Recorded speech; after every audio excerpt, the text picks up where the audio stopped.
on an actual Tuesday this time. We are not just Tuesdays and Moire by name anymore. We are actually committing, and we're on a Tuesday, despite the fact that we're on a 2 hour and 10-minute delay, because Steven decided to push those goalposts just one more inch further. Just, I don't know if it's out of spite or something else came up, but life happens. Anyway, I am your host tonight, Devin King. Joining me is a special guest and uh, I'd say childhood friend, or at least childhood acquaintance Yeah, yeah, from way back in the day. We've both turned new leaves since then. But welcome, Alexis, known as Pinecone. yeah. Hey, Alexis here, Pinecone TV everywhere. It's been like 18 years, I think. It has been. How crazy is that? Mm, I don't know. It's the wild forces of the internet connecting people from long periods of time. Facebook is a wild world, but we are here and we are chatting, and there are some movies that were watched, so that is nice. Yes, and we have watched the movies. I've met the base minimum requirement, and I've watched the movies this week. Um, and I'm going to say things about them. Although I will say, and this is a disclaimer, the way in which I watched them, I kept getting distracted and pulled away. But I'm gonna run into that. I'm gonna feed into that, and I'm going to enact a character of the very thing I swore to destroy, and that's your Twitter scrolling, uh, hot take making film critic who somehow summarizes the entire movie while completely missing the point. So occasionally I'm going to spout something talking completely out of my ass and say something completely off the wall and stupid. And when I do so, I want you to feel free to lambaste me or contradict me or or do the well actually and bring up some point to either support or contradict my claim. I'm just feeling this energy right now, so I'm just going to lean Well, into that. Well, I actually, since this is coming from my computer today, I actually have full control of the mute button. So if you say any Hey, nonsense, I can perfect. just ice you, just like that. Oh, no, no, no. I don't want you to just cancel me and ice me. I want you to fully, like, no, here's the thing. I believe in free speech in that people can oust themselves as idiots. And then the challenge is, can you follow that up with legit criticism or actually delineate why I'm wrong? And that's where we learn. So I'm all for free speech because it lets the idiots weed themselves out and it gives people the opportunity to publicly embarrass them or hopefully, let them turn a leaf. Not to turn into a whole, online civil war because that's always nasty. But I like to see it as a teaching moment. If I'm ignorant or if I'm stupid, I like to be educated as to why and learn from that. I have that. That's my MO. I like to learn from every occasion and take in different perspectives. I just like the absolute power to Yeah, control that the too, and direction. but that's the other, and that's the other thing. There are people who just seem power hungry, on the in these spheres. They're like, well, it's and that's a natural thing. I think when people have their own little microcosm of a world through social media, they can curate and control what the algorithm feeds them, and they can build this kind of their own little personal bubble of here's the things that I like and make sense to me. And then if something outside of that kind of contradicts them and makes them a little uncomfortable, they will either kind of see it as another perspective and figure out what parts of it resonate with them or what parts don't, or just attack it. So I think there's a lot of opportunities that we have to help each other grow and learn from different all walks of life. Although often people like to just make memes out of it, which is fun too. The memes are also a great way to channel and bring about Well, different ideas. yeah, to rein it in a little bit, we are talking about movies that are about media, and I wasn't actually sure Yes. of the theme of this and how these films were linked together when I first started watching them. Ian just kind of gave me a list and he's like, "Here's some movies to watch by the Tuesday after this one." I'm like, "Okay." And they are very much about media. I mean, not social media, but True. This is more classical. Well, it's weird how this is considered classical these days. This is about film media, about production, and they all kind of lean into horror, except for the middle film. Although it is about the same kind of thing. This is about filmmaking and all of the I'm running out of words. It's Well, about it's filmmaking. yeah. I mean, these three movies after watching them, I kind of got a sense that they're like the you know from order of left to right. It's like the like Girl Boss, Gaslight, or sorry, Girl Boss, Gatekeep, Gaslight film Yeah, trio. You know, because like with it, New I think that's a Nightmare, pretty good way to summarize it. I think that's a yeah. good way to summarize it. So two of these films kind of lean into the horror genre, and I think really show kind of the meta layers of how we interact with these type of movies. So, like the first film that we'll talk about and then properly introduce when Steven shows up is New Nightmare, Wes Craven's New Nightmare. I'm not sure. One of us will take turns introducing that film, but what's cool about it is it's like a sequel to the Nightmare on Elm Street films, but it's self-aware. It's like it's not the character of Nancy. It's the person that played her, and how Freddy's coming Mm-hmm. into real life. Which just that concept alone, I was like invested in this thing. I love movies that are self-aware and take time to comment on how we interact with like film medium and how we might visualize or personify these fictional characters in real life. Um, where the assistant, the second film, it's a lot more stripped back, down to earth, showing you kind of sides of the whole filmmaking process that really doesn't get a lot of light on it. And personally, I don't know much about. Maybe you can fill in Mm-hmm. uh, the gaps there with your experiences. I know some people, and I've heard some things, um, but I thought it was a great look at that into that world. And then the last film, Censor, just goes completely off the rails in the best kind of way. It reminds me of a couple films that I'll just name off the bat and remind me to bring these up later because I'm going to forget. But it reminded me of a movie called Barbarian Sound Studio, which kind of does the same thing but with the sound mixing world, and with Gallo films, which are those Italian horror movies, where this sound mixer goes in to record Foley for this film, which you never see the film itself. You just hear the sounds he's recording. And as he's in that world, he slowly gets enveloped into the world he's creating the sound for. It also reminded me of Mandy to an extent, and Living in Oblivion, which is something that I want to bring up at some point. I mean, speaking of Nick Cage films, Yes, both New Nightmare and Censor gave me some serious adaptation Charlie Kaufman vibes of just like absolutely. the I fucking way love that Charlie Kaufman. right? Yeah, an adaptation is it's such an interesting movie.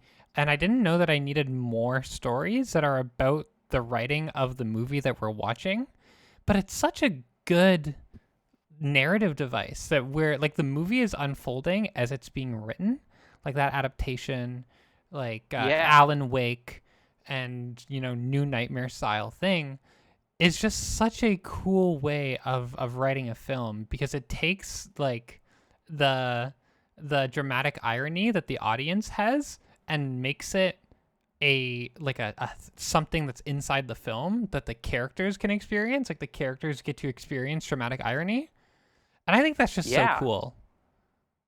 it is cool, and I think it's cathartic for anybody who's a creative watching because if you're trying to write fictional characters, you're trying to develop fictional worlds, whether it's for a D&D game or your own novel or your own screenplay, or even if you're just drawing images of fictional characters, you kind of are living in that world where you're imagining them as real people and interacting with them. It's like how Charlie Kaufman talks to his brother, who's really just the other side of himself that wants him to. Like, why can't you just write something more conventional that you can actually sell to people and make money? Kind of like side to him, and the side of him that wants to have fun with this thing, where Charlie himself is more introspective and wanting to dig deep into himself to pull something out that's interesting.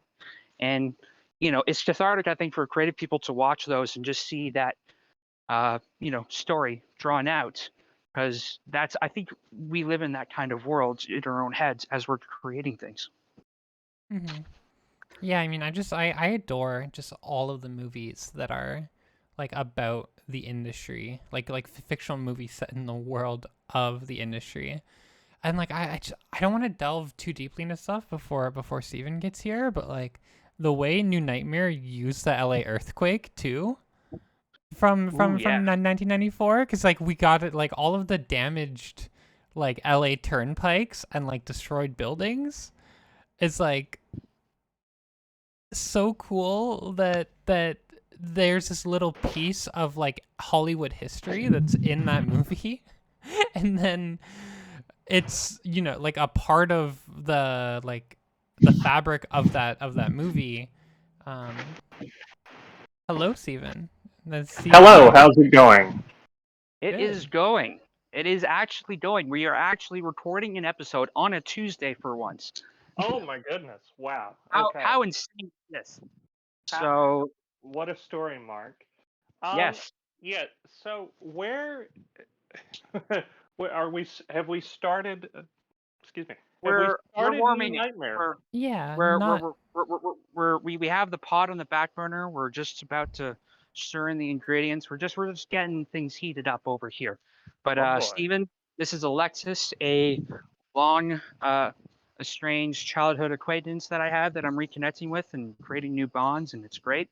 And I think you've met me. My name's Devin. I don't usually talk on this podcast. Usually I just listen to Ian and Steven talk, and I say something dumb in between just to fill the void. This Sounds time, about right. this Yeah. time, it's all filler, no chiller, just me spouting off things off the top of my head and exposing my soul and lack thereof intelligence, just laid bare for everyone to hear. And Okay. this is why I'm not the host, because I'm just gonna talk in endless tangential strings forever. Uh, Yes. and Well, I am in Stephen. Arkansas, yeah, yeah, Yes, introduce I'm in Arkansas. Boys No, Arkansas, Toys and Arcade, right. I am you're in Boys Arkansas, and we're in worst case Ontario. Anyway, Yes.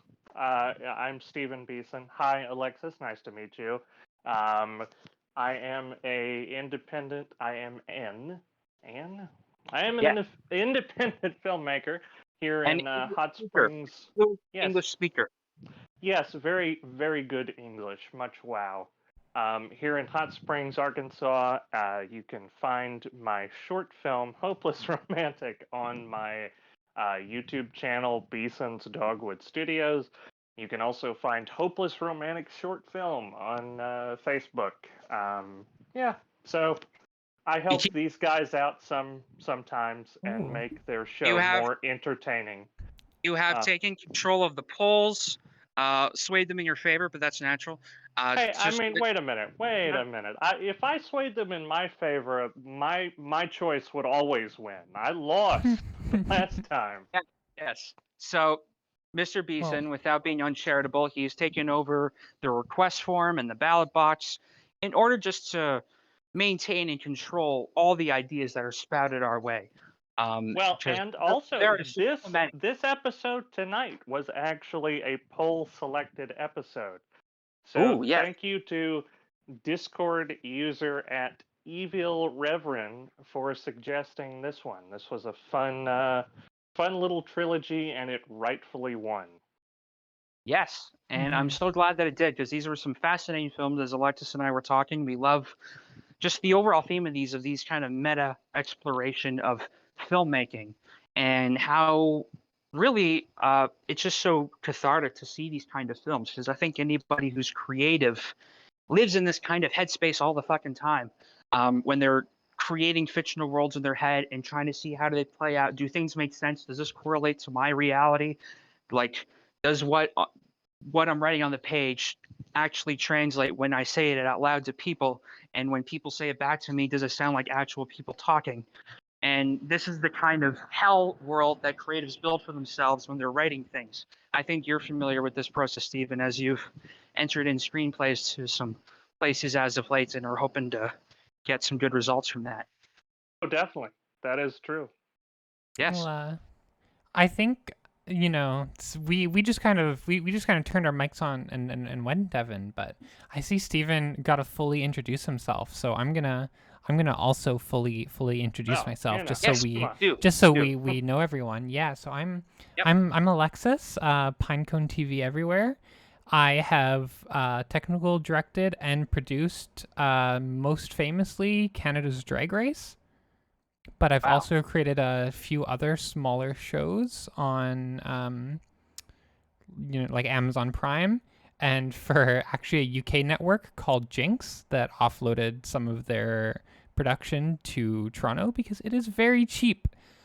And most Nice. recently, I am directing and technical producing esports tournaments and events with a company in the States called Nerd Street Gamers. Um, and I will actually be moving there to be a producer in the fall. So that's kind of me. I don't really have anything that you can watch besides, esports tournaments and those aforementioned TV shows. But I will eventually be Well, doing film YouTube video essays. So maybe look out for that in the Discord or whatever. If I'm I'm ever absolutely. actually around. I'm considering doing this myself. There's a bunch of movies that I want to review and kind of Hmm. talk about. But the thing is, I want to talk about movies that maybe don't get the love they need to these days. I don't want to be one of those guys who's like, look at this new, Marvel movie or Five whatever. ways I of want to go into the dissecting deep. Tenet. Yeah, right. I want to go into the deep cuts. Yeah, Like yeah. No, for definitely. sure. Yeah, well, speaking of dissecting movies, maybe we actually rein things in a little bit and start Ooh, yes. discussing some movies. I don't know if on this podcast we usually go left to right or if we just pick a random one. Yeah, usually we go left to right in chronological order or sometimes thematic order. Um, but the first film on tonight's roster is New Nightmare. Does anybody feel inclined to talk about that film in particular to introduce it? I will introduce it, I Go for it. suppose. Go for Uh, it. all right. New Nightmare, also known as Wes Craven's New Nightmare, also known as Nightmare on Elm Street 7. It's a 1994 American meta horror film written and directed and featuring a cameo appearance by Wes Craven. So this is the first film, correct me if I'm wrong, but this is the first film in the Nightmare on Elm Street franchise that Wes Craven himself directed since the original in 1984. 10 years later, he made this film. It is not exactly a part of the same continuity, but it portrays, Freddy Krueger as this fictional villain, and Wes Craven is writing a sequel to his own film to come back and save the franchise. And meanwhile, the actors and actresses that were a part of the original films are being haunted by a demonic ghost that is just a big fan of Freddy's work, and hijinks ensue. This was made in 1994. It wasn't too much of a box office success. Unfortunately, it was overshadowed by Wow. films like Pulp Fiction, Jurassic Park, Shawshank Redemption. People didn't really know quite what to make of it, but it is an interesting film, and it came 2 years before Wes Craven tried to perfect the meta horror genre even more by making the first Scream movie in 1996. So this is Wes Craven's New Nightmare. What are we thinking, guys and gal? I was This gonna, I was gonna say it's a shame that it was overlooked in its time, but considering what else came out that time, that's very stiff competition. I mean, Very, yeah. mm, yeah, so I'm gonna let the cat out of the bag here. I've go for it. never seen a Nightmare on Elm Street film. Oh I wow. like horror as a genre. Um, I have seen Scream films, but I've never seen a Nightmare on Elm Street film. And while Freddy Krueger is like part of the cultural zeitgeist, right? Like He's it's like Santa Claus, impossible. Yeah, it's Yeah. it's like Santa Claus or King Kong or yeah. Um, which they say in the movie, which that's got to be fun for exactly. Wes to be able to say that about his own character after 10 years of reflecting. Like, I can say Definitely. like Santa Claus, and I'll let my cat out of the bag. It's not as big of a cat. Actually, I think it's dead. Damn. I've only seen the first Nightmare myself, which I think is all that I really need to see, Mm. considering that was the only one he directed uh, before Yeah, doing this. I had So, only seen the original myself. hey, there you go. And so yeah, this was. I think if you saw the original, you're We're good to go. pretty much up to date. Yeah, there is a small reference to Freddy's Dead, which I believe was the sixth film. But that's really only in passing, and it doesn't pertain too much to this story. But yeah, I liked this film. I did. I thought it offered some really cool, interesting meta kind of horror. I loved in particular how Heather Logenkamp, I may be butchering that, but there's moments where she's even reading the Mm-hmm. screenplay as the movie is going on, and it's just such a brilliant, like, I mean, it's really cool, and it reminds me they actually did a gag similar to that in the 1979 Muppet movie.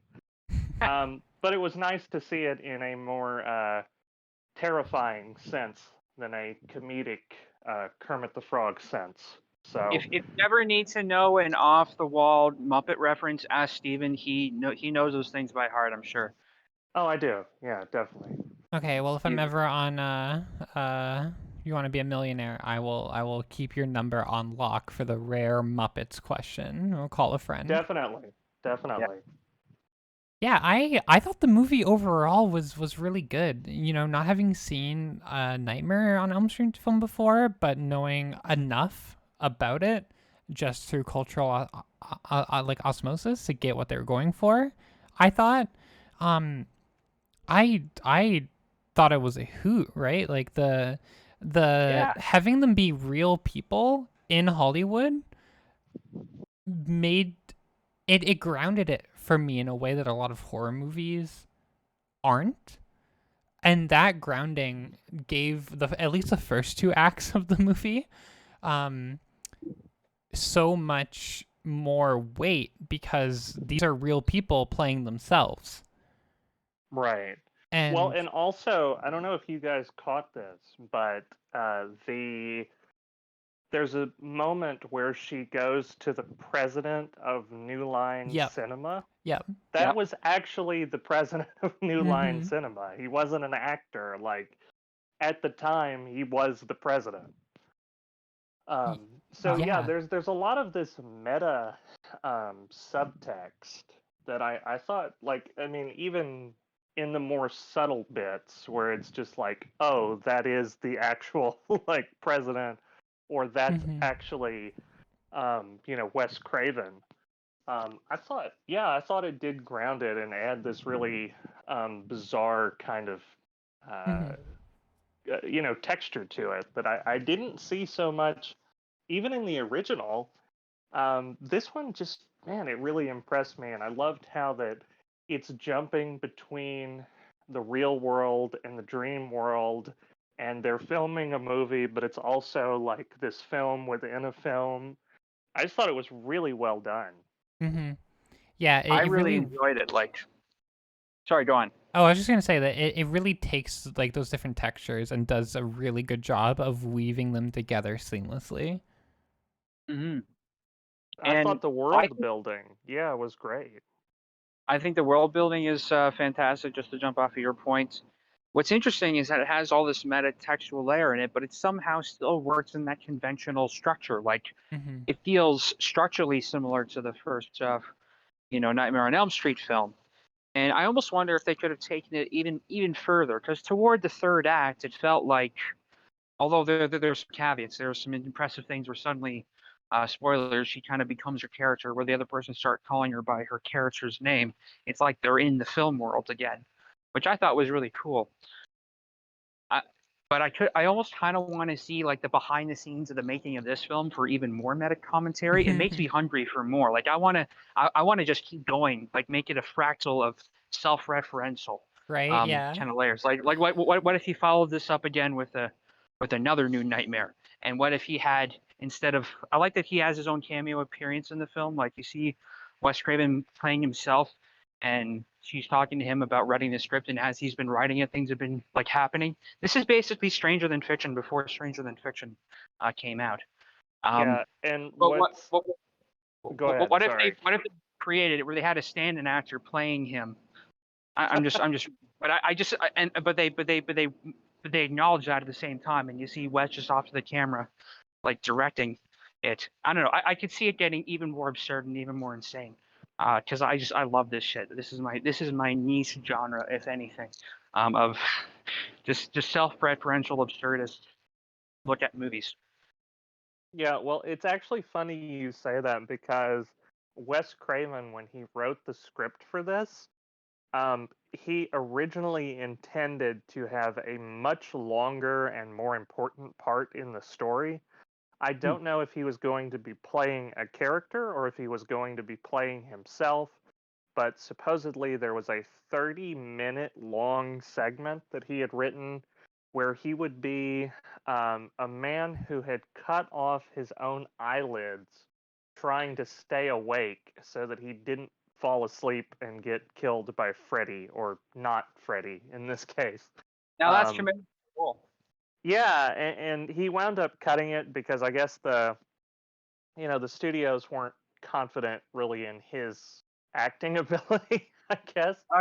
Fair. But man, I just this was, yeah, really honestly a lot better than I expected. I think there are some of the practical and the special effects that have aged a little bit better than others. There's some moments where you can kind of see it, its age, but I really loved that one particular part where the little boy is floating above the highway. Yeah, the whole highway thing was just The like whole so expertly highway. done. It was like, oh, the choreography with all the cars stopping and swerving out of the way, all of the lighting, him floating Oh above yeah. all of it. Yeah, so good, so good. And it's well done, even though you can kind of see like the blue screen halo around him. Like I could tell it was kind of composited, but it was still a great scene. Mm-hmm. Yeah, especially for like 1994. I mean, it's pretty cool, man. Like I thought it was And thought it it yeah. makes more sense when you give context that this is what he made before making Scream. That okay, that's like bridging the gap between like the older half of his career to what he was doing in the 90s. I think that just, it contextualizes Scream a lot more, that he was exploring. He kind of explored the meta layers of his own original franchise, which Right. gave it inspiration to.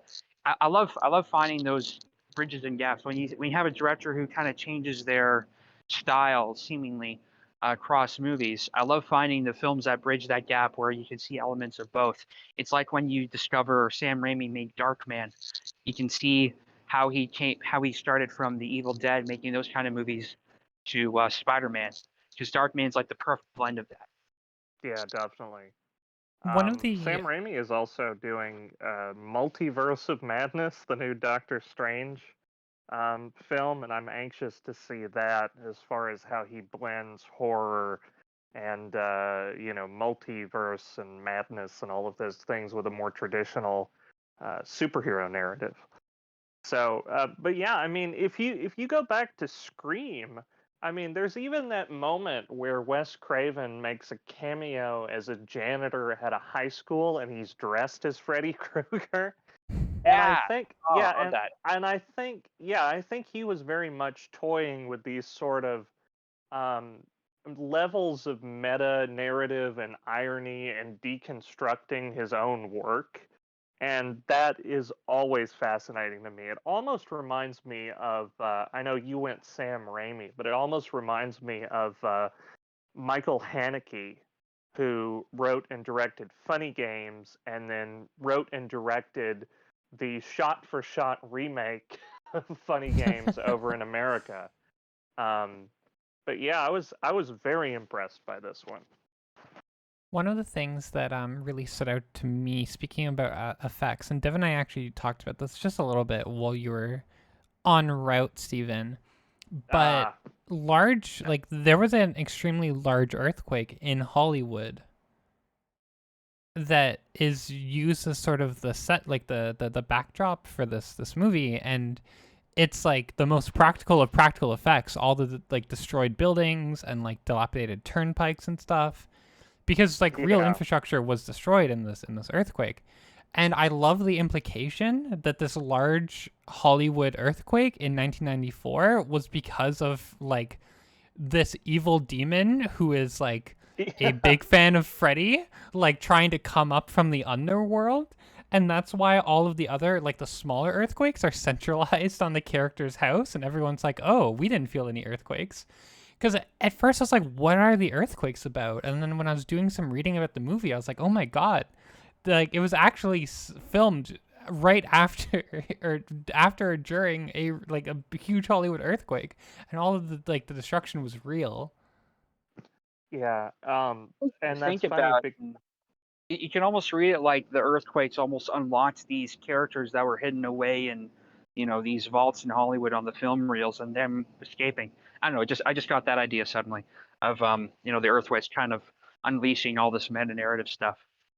It's also funny because 19 see, I think it was 1993 or 94 that Robert Altman's film Shortcuts came out. So I don't know if any of you here have seen that. No. I have Uh, not seen Shortcuts, but I have seen The Player, which is kind of Hollywood looking at itself again. yeah, Shortcuts was kind of the best way that I can describe it was Paul Thomas Anderson's Magnolia before Paul Thomas Anderson's Magnolia.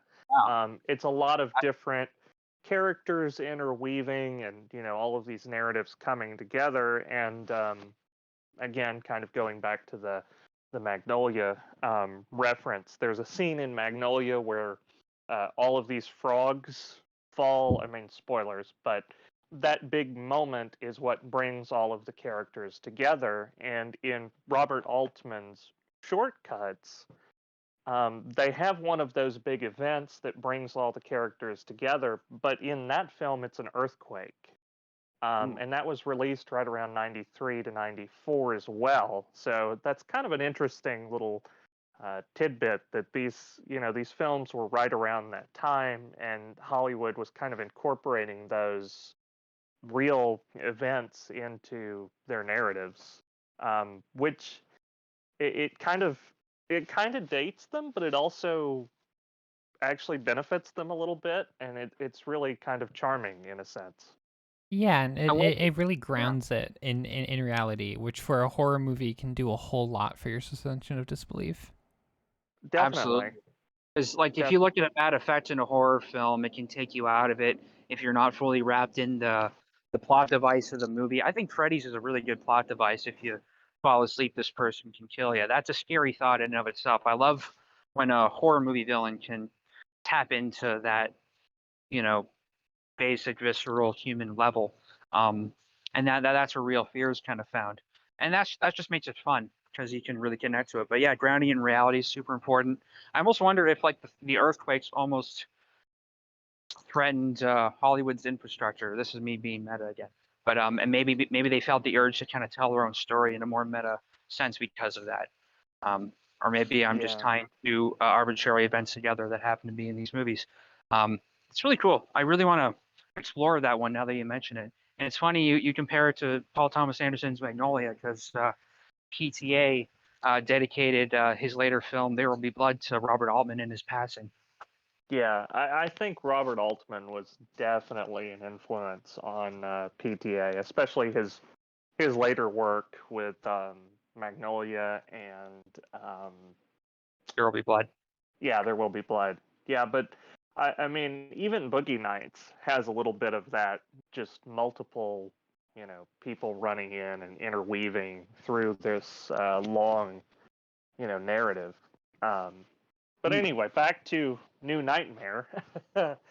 Man, this was really good. I also thought it was kind of cool that Robert Englund Mm-hmm. is playing himself, and he shows up in the movie dressed as Freddy Krueger for a talk show appearance.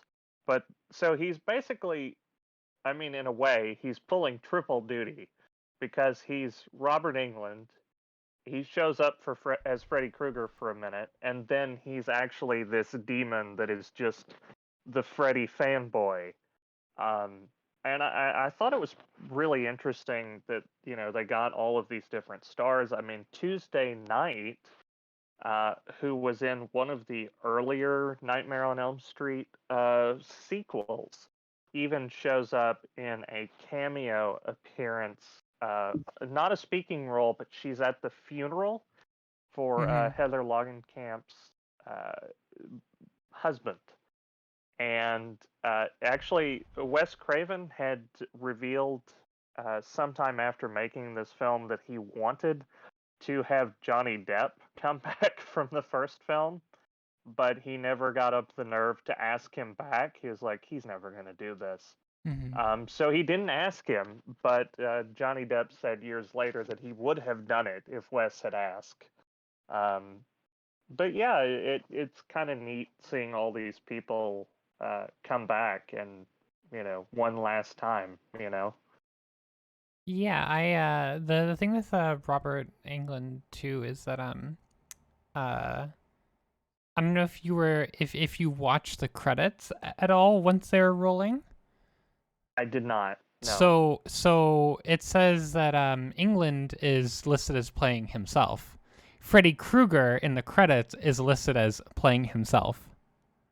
Oh, okay. So it doesn't say like it's like it's like, oh, Heather like Langenkamp playing herself, Miko Hughes as Right. Dylan, like or or whatever, and then it's like Freddy Krueger as himself, and it was just like, yeah, that's so funny that he like, yeah, that's pretty funny, right? Just this existential entity of Freddy Krueger, just like, yep, this is yeah. It's true, but I actually, so watching the movie, I watched this after I watched Censor, and there's this whole theme running through of like whether or not Heather like Langenkamp is traumatized from having done work on the earlier Nightmare films, and if that and a history of family mental illness is causing her to hallucinate Freddy. Right.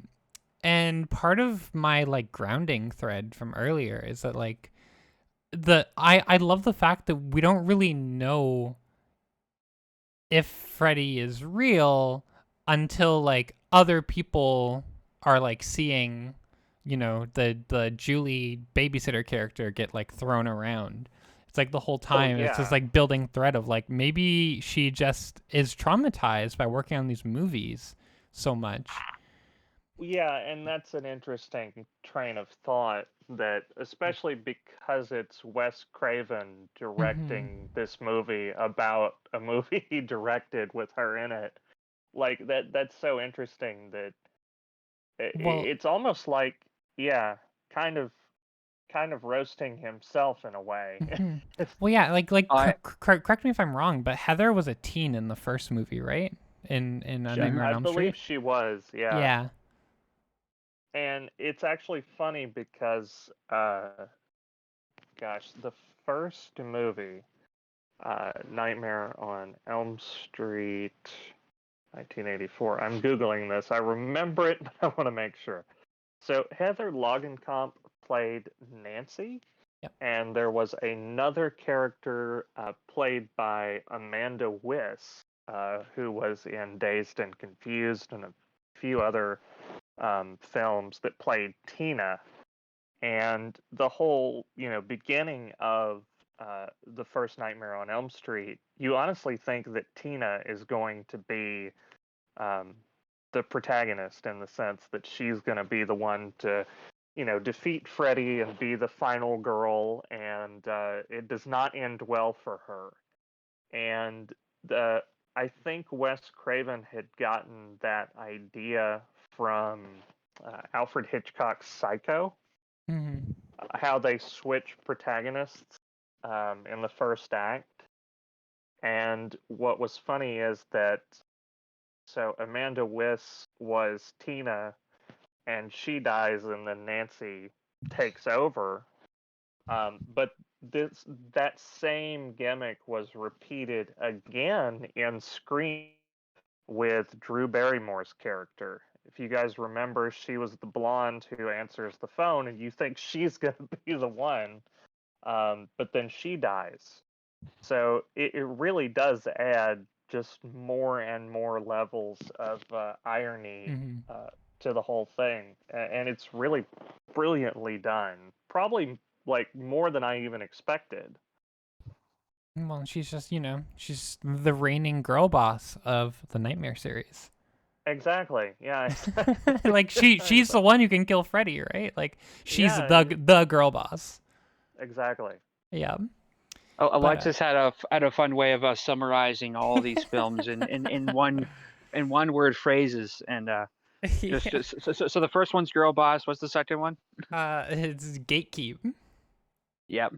And the other And one third. is gaslight. Well, that's like the Twitter meme, right? Like I don't know how online you folks are, but yeah, the gaslight gatekeep girl boss. But it really does work here. It does, yeah. So yeah, no, Nancy Heather Langenkamp, she's the girl boss of New Nightmare. One little thing that shouldn't take up too much time, but when they were in like the like Freddy's lair, or like the entity that is Freddy's lair, and Dylan Miko Hughes is like trying to stab the tongue that's moving around. You can hear like the psycho like re. Oh my it's, I don't know if you guys could hear in Discord, but like the re.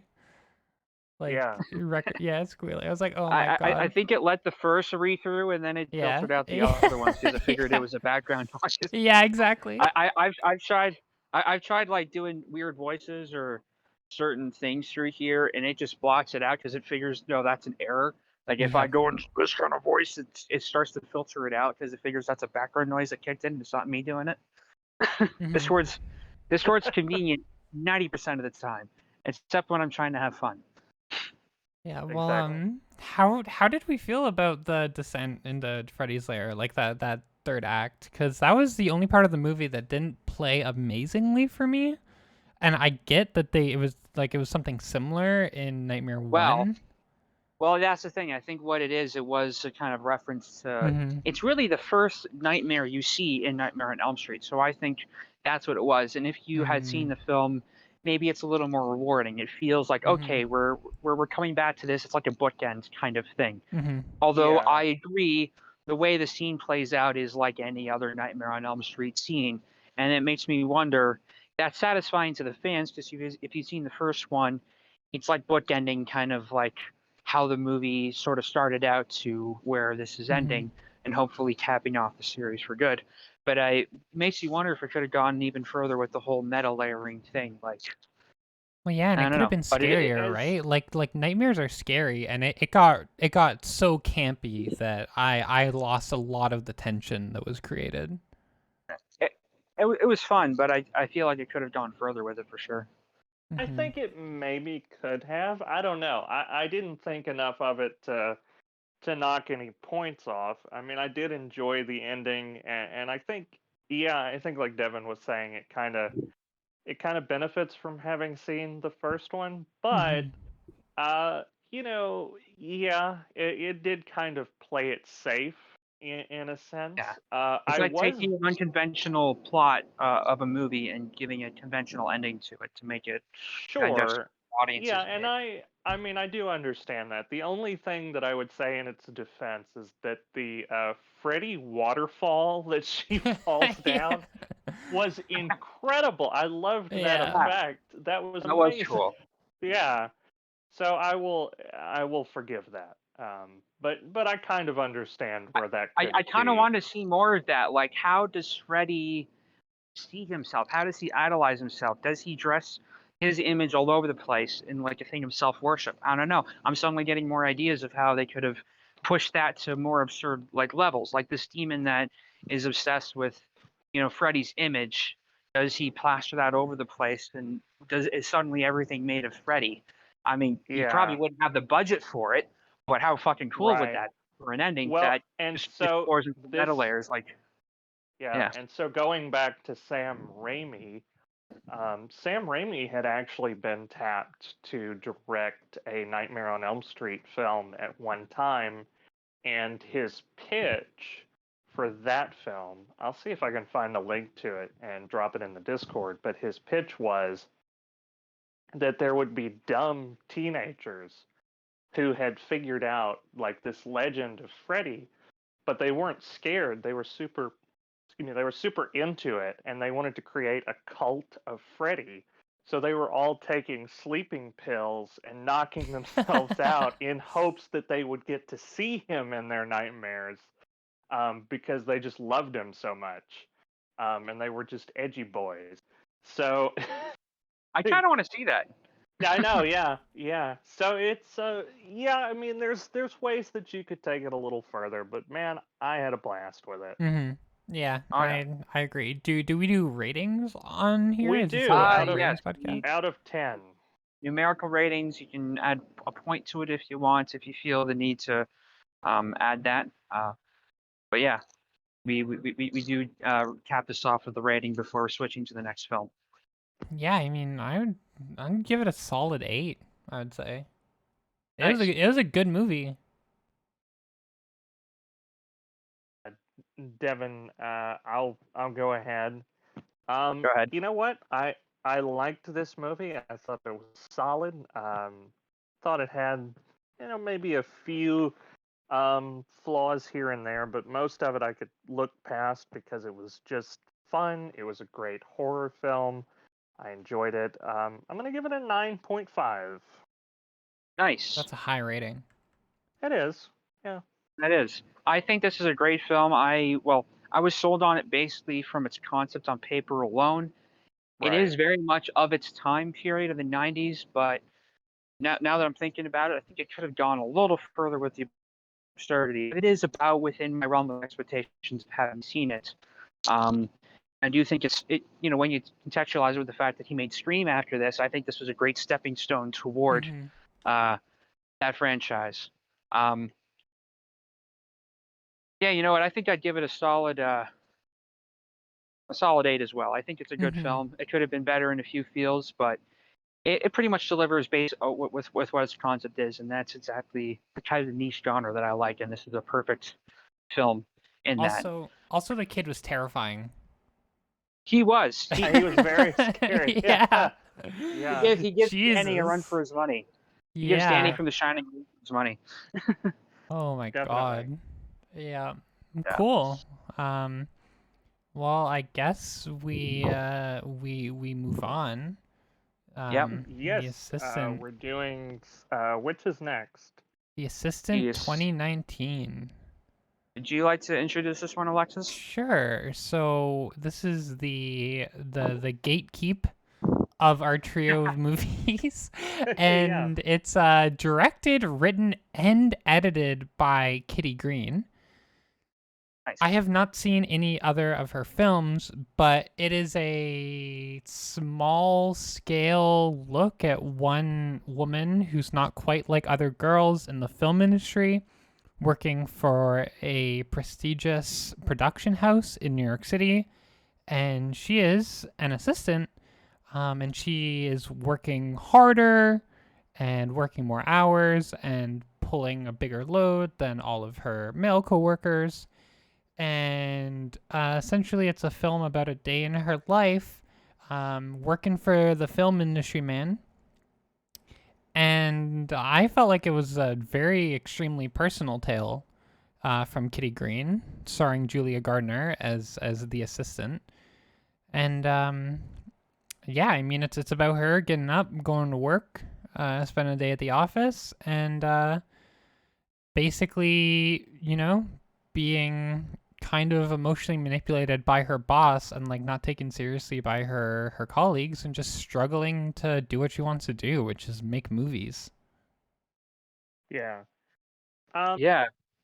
It felt like a who- very stripped down, realistic take on this type of thing. And this is a side of Hollywood that is never shown. It's never glamorized, and that I don't know personally much about. But it felt like a very real, like you said, personal take on this. Like I feel like Kitty Green probably personally experienced this, or at least were very close to people that works this type of job, and I would never want to work this kind of job or be in her kind of position where you're just kind of a conduit for other people's drama, having to take phone calls about wives who suspect their husbands who are working on set is cheating on them or other bullshit, and they're just having to take the calls and listen to people bitch at them like all the time.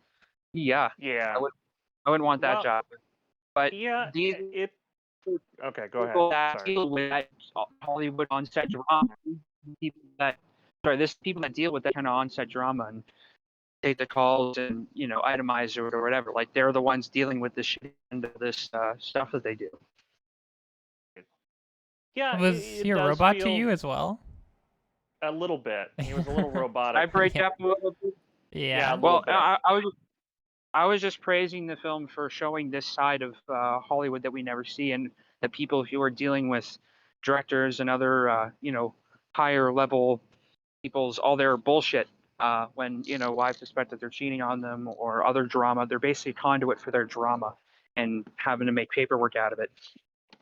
Yeah, well, there's definitely, like like you said, there's definitely a personal side to this, and it it feels very.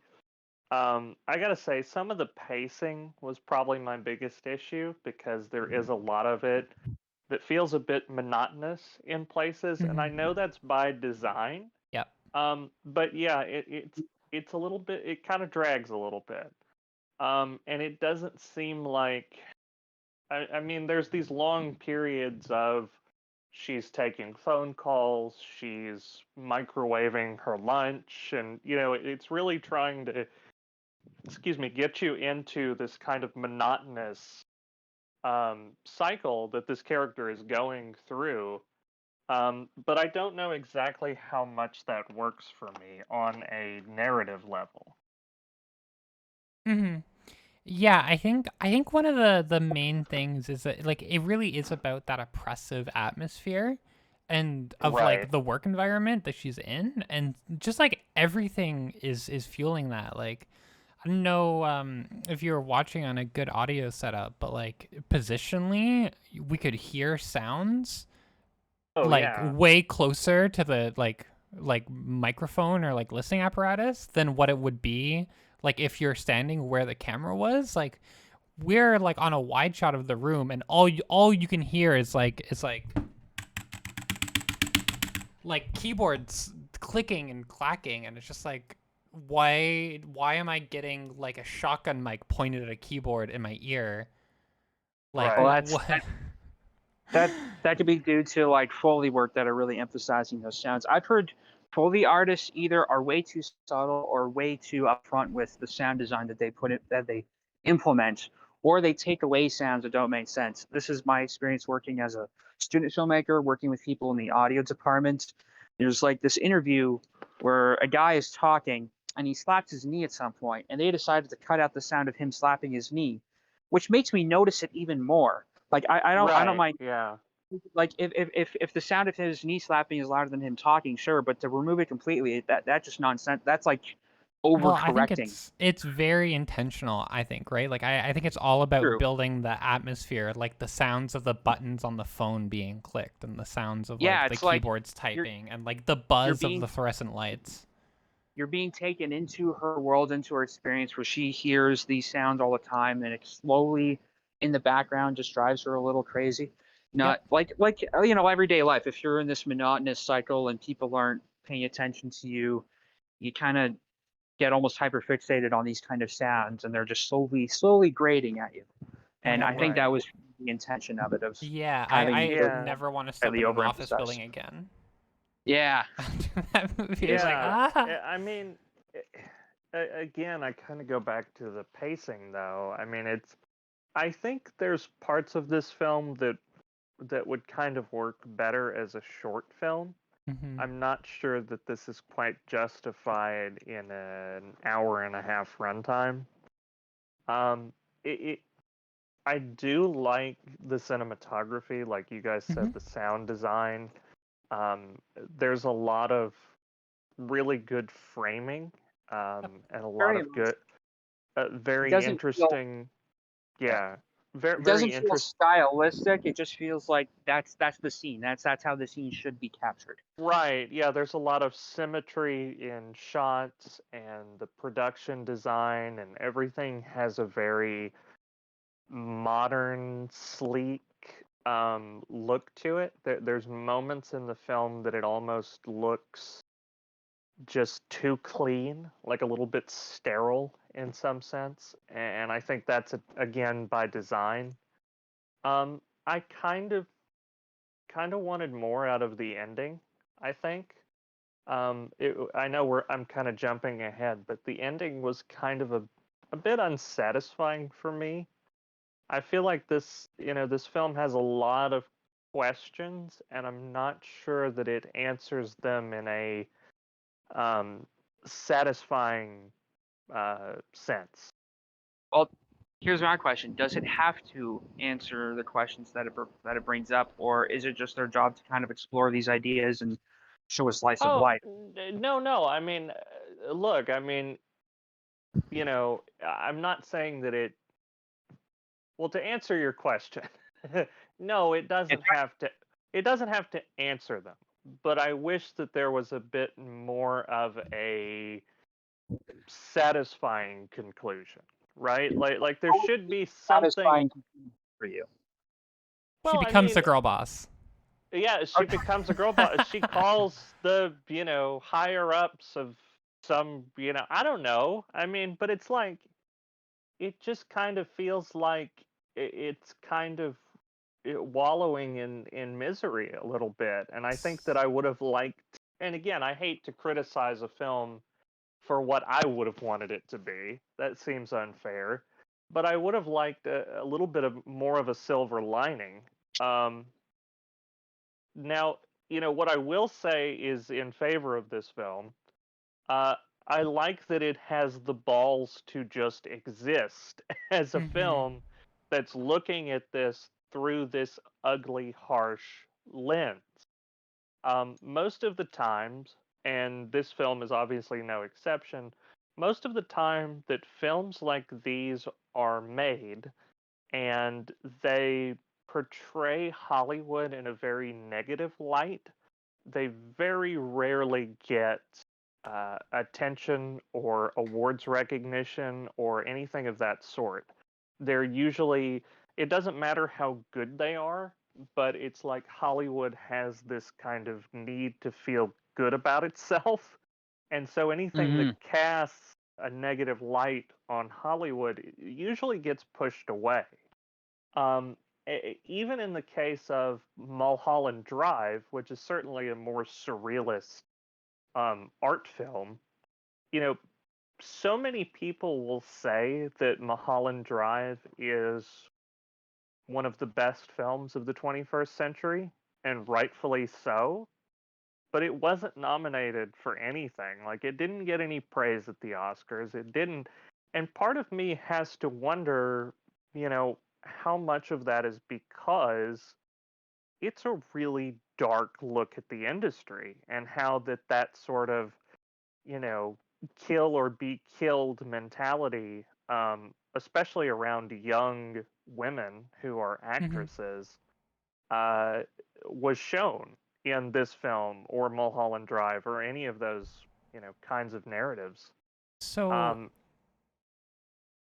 yeah, I was just gonna speak to that a little bit. It's like that killer or be kill mentality. It's I felt like the movie, like the whole movie, is about just like looking at the way I interpreted it was that it was about different kinds of misogyny that manifest within the film industry, and sure, yeah, that's not just like restricted to the like her big boss like treating her like shit because he's trying to like groom her into being like a great producer, right? We see right, lots of examples of misogyny throughout the film and how they function, whether it's like the lady like leaving her kid with Jane to look after, whether yeah, it's the way that Jane judges the other like woman assistant, like the killer be killer, whatever. It's like the way I read that was that she feels like she's not like other girls in the movie industry because she like has a 3.8 GPA from Columbia, because she's like, Right. had a paid film internship. She feels like Sure. she is there from like her own merits and the other women aren't, because she hasn't unpacked that like it's not kill or be kill, right? Like that's not how the industry is, especially not among women. But she hasn't fully unpacked that yet, and we see when she goes to an HR rep to talk about how like this woman doesn't deserve her job, and how the big boss is like probably getting sexual favors from her in exchange for her position. And it's like, why do you care? And it's because of this internalized misogyny, and it gets a lot of screen time in the middle act. It's not just her big boss producer who is like treating her like shit, but she also has internalized that and is treating other women like shit. And I thought it was really quite interesting to see a movie about the industry, written, directed, and edited by a woman within the industry, as a woman within the industry, that isn't afraid to deal with like, it's really easy to point like your targets at like the big boss producer guy. But when you also Right. look at the way that other women within the industry, like whether they're queen bees or they're like, I'm not like other girls are putting down the people who should be on their side, and what that can look like. Like I thought it was great that was such a part of the film.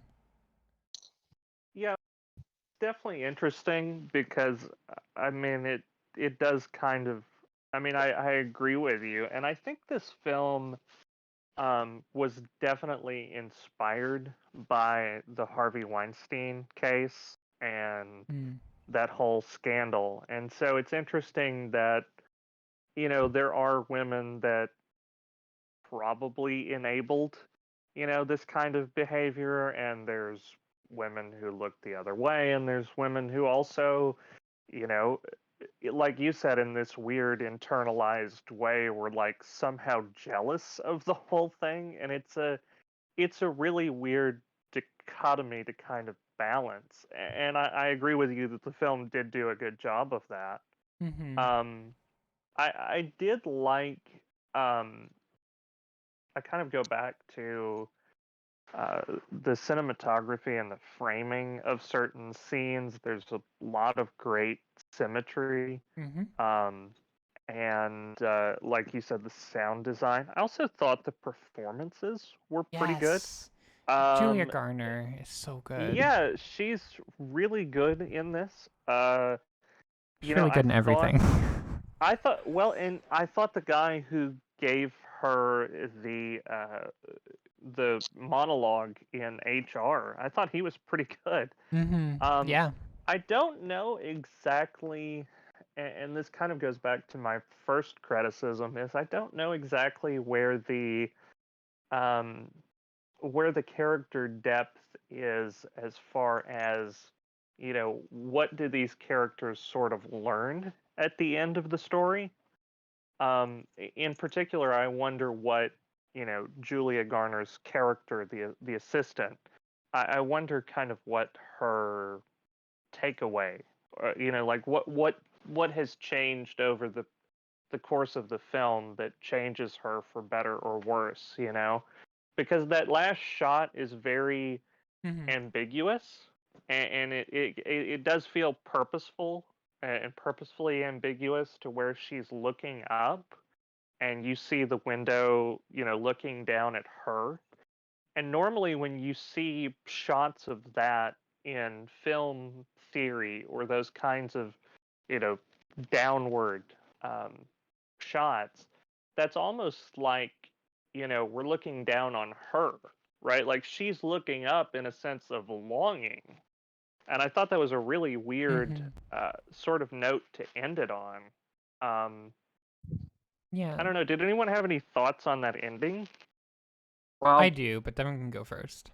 I think it's a Okay. bit. I think it is intentionally kind of ambiguous because I think it just plays out similarly to real life, where these things go on in these little minor incongruences, or sometimes even direct things, like the way he is gaslighting her in that interview, is trying to make it seem like she's jealous, and trying to nullify basically her complaints about this other person that she was concerned about. And but I think it is like real life where as an individual you don't know what to do in those circumstances. It's like, are these things I'm experiencing a dream enough that I can really speak on it? Is the system like too big for me to really? And it's that lack of confidence. It's like she feels kind of empowered. She envies kind of being up there maybe. But it's kind of Yeah. this insurmountable thing to her, like, or like, the way she's made to feel in that circumstance, and she isn't sure what the right thing to do is. So she talks to her dad, she eats a muffin, and tries to connect, try to, in her own life, what things are meaningful to her, and tries to maintain control of that, maybe. And there are some shots I noticed where they give her a good amount of headroom, and normally that's not a conventional framing technique. Actually, in that one show that Steven loved so much, Garth Marenghi's Stark Place, they have shots of people with a lot of headroom, which is a comment on like amateur framing. You see that in the movie Samurai Cop, where they literally Right. Yeah. where they put the guy's forehead in the center of the frame, and you just have all this headroom. Like that's like what someone who's never operated a camera or framed a shot before would think that's how you're supposed to put the head dead center of the frame. But in this case, there was a shot of her with a lot of headroom as these other people are talking, and it's like she just uses like little glimpses of conversations that other people are having, and she gets a sense of tensions between them. But in a sense, they're going over her head. Like she's not sure what to make of it. She's again just kind of a conduit for other people's drama, and sometimes she's unsure of what to do with that information. You know. So that's how I was reading the headroom. That maybe these things that are being said, there's something to be said about them, but she doesn't know what, or she doesn't know what to do with that, or what her place in there is. She's just trying to do her job and get by. Yeah. So Definitely. Anyway, yeah, I mean, that's what I thought just looking at a shot that had too much headroom. well, I mean, to speak on like what Steven was talking about what we take away from the ending is I think the best like the comparison I want to bring it to is like Whiplash, 2014 Whiplash, if you've ever seen that movie. Oh, I, that exact thing that movie came exactly Mhm. to mind when she got that one email. I think I know Yeah, where you're going. Go on. yeah, because Go on. her boss is fletchering her, right? Like he is Yes. grooming I'll, her to be great. And the movie is like that's the change that we get in the ending. Is like it seems like her character doesn't change, but she realizes that like she doesn't have the confidence in the beginning of the movie that what she's doing is worth it, that it will ever get her anywhere.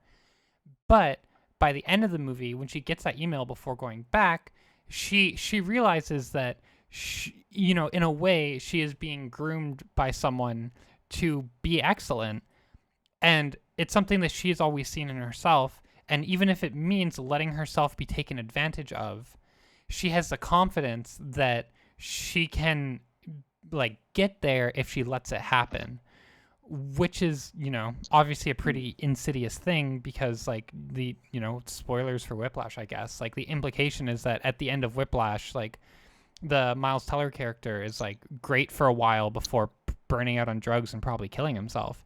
But it's like the same idea is that by letting herself be groomed, she sees that she's going to become great, she's going to make it someday. At what cost? The cost to her relationship with family, the cost to her lifestyle, who knows, right? But she looks yeah. up and she sees that it's attainable if she goes down her current path, and she like feels like like just confident in that path leading her somewhere.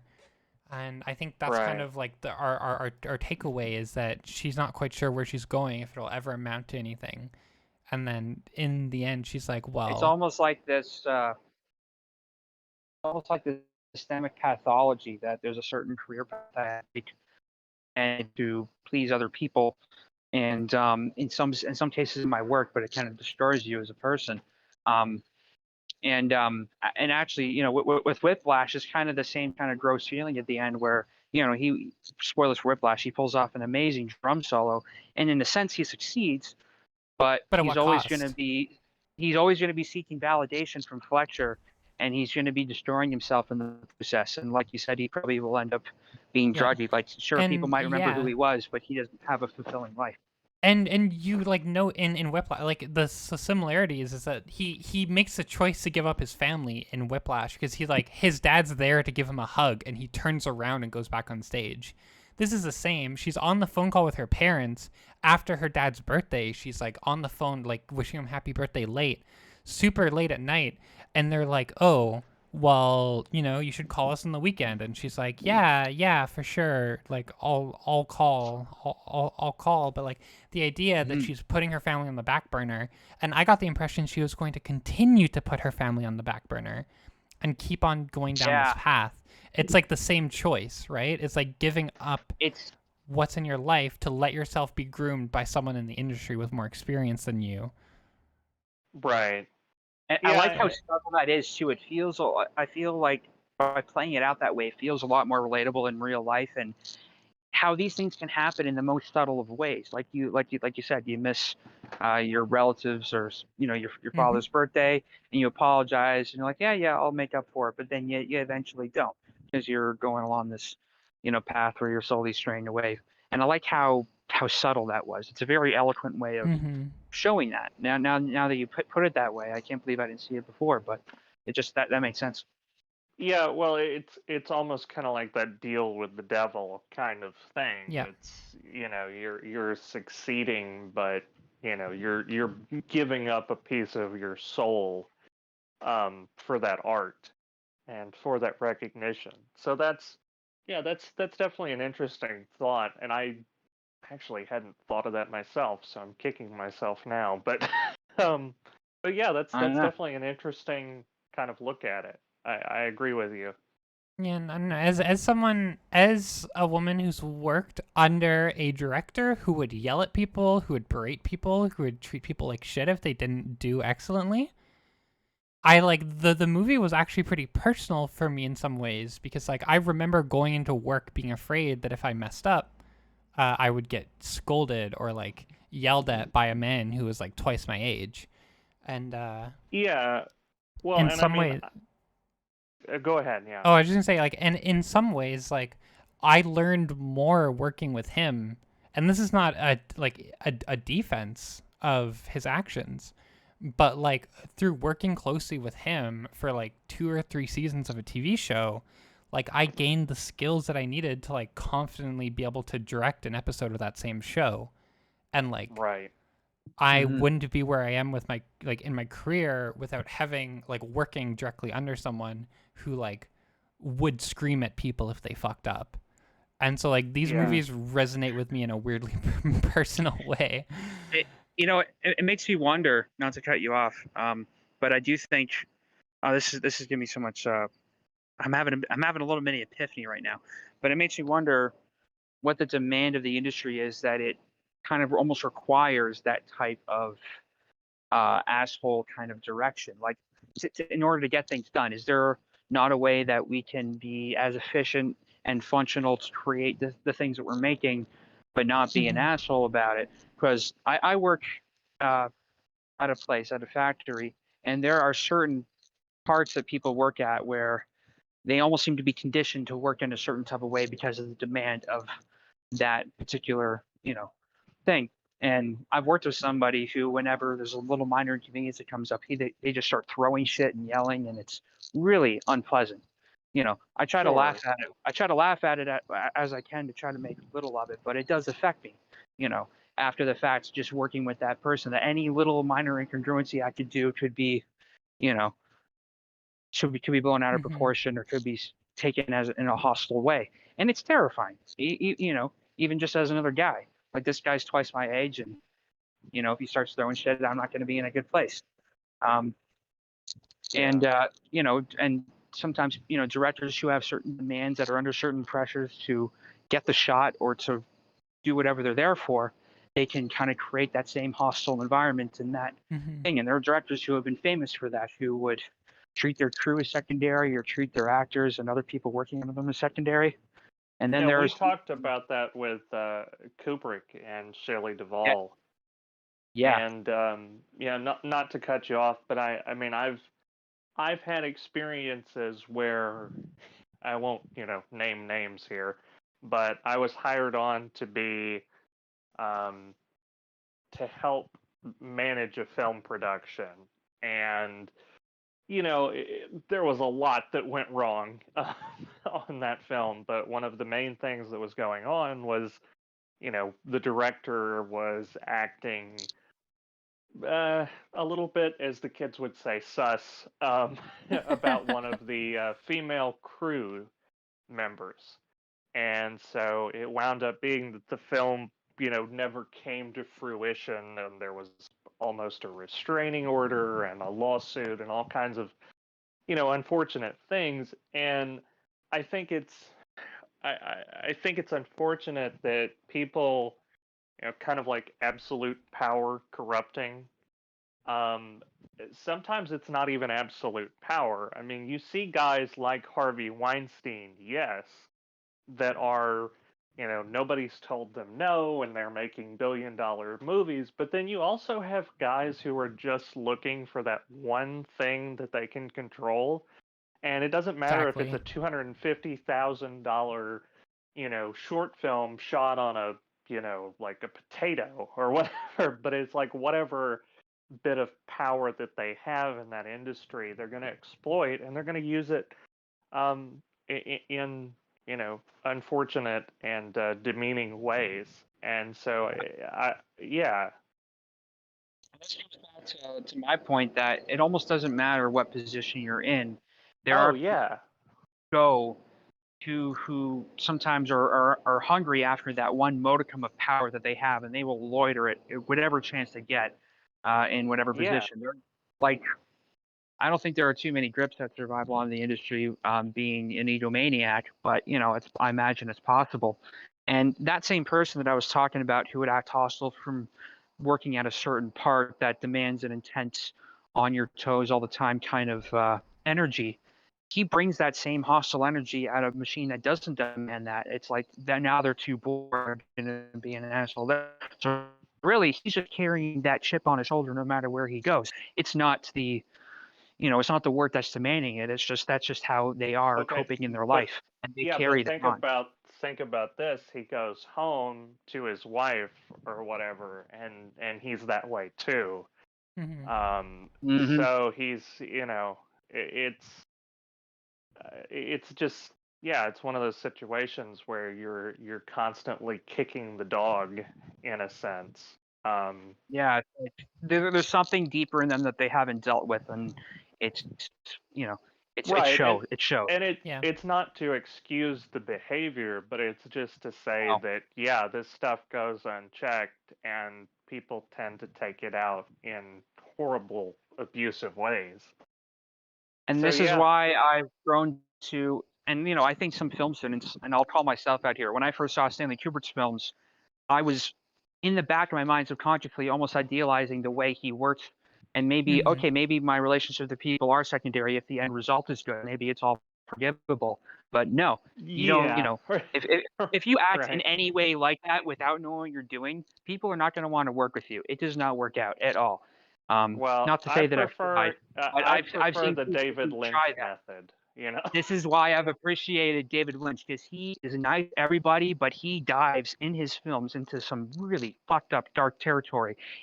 But everybody that loves working with him because he treats them like decent. He treats them like human beings, and So Yeah, he's a welcoming, warm individual, and he puts all the dark stuff in the art itself, and it doesn't fester on. Like he compartmentalizes that darkness into the art, and he doesn't let that infect his relationships with people. And I fucking love that. I admire that to death because it just seems like he has that healthfully channeled, and he kind of invites people on like it's a fun adventure. They're all in together, and it just seems like a good time to work with David Lynch.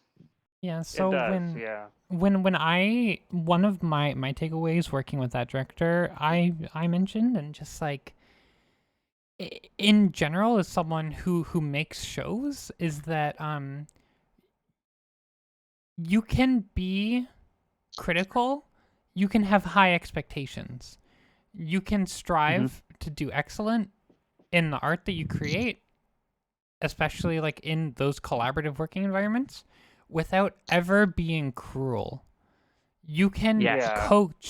coax the best out of people by giving them good feedback, by like, correcting like bad behavior or bad work, not like by treating them like shit and yelling at them about it, by being like, hey, this isn't good. Like, I need you to do better, please. Like, you can be nice Well, I about think these there things and was- treat people like people. Yeah, that reminds me of that behind the scenes moment from Twin Peaks: The Return, going back to David Lynch, where he's talking to, I think it was Jim Belushi, and he's like, "Okay, let's try that again, but actually good this time." And he's like, I have said variations on those words too many times that I can count. Yeah, exactly. So, are we ready to give the assistant our official rating? Yeah. I have to mention one that you bring. There's another David Lynch moment. This is a behind the scenes of Inland Empire, and there's Okay. the person who's there as a grip, I believe, a grip or a boom operator. No, I think it's a grip. He had his hands on a C-stand, and this guy is like coked out, like he is seeing things. He's giddy and he's on stuff. And David just goes up to him, puts his hand on his shoulder like a friend, and the other hand on his like chest, and he's like tapping him to get his attention, saying, "Are you on drugs?" Like, and he's trying to look at him. He's trying to see what he is, and he says, "Quit the drugs. We're going to start meditation tomorrow. Meanwhile, I need you to go do this." Like, he is just direct, but he's friendly, and he's just trying to level with the guy because he isn't doing his job effectively for him because he's coming to set like high. And that was such a beautiful moment for me to witness. Like, that is how you handle someone. Instead of being an asshole, instead of making an example of this person, you try to get to their level. You try to make sure that they're, able to respond the way you need them to do their job. But you Oh tell them, yeah.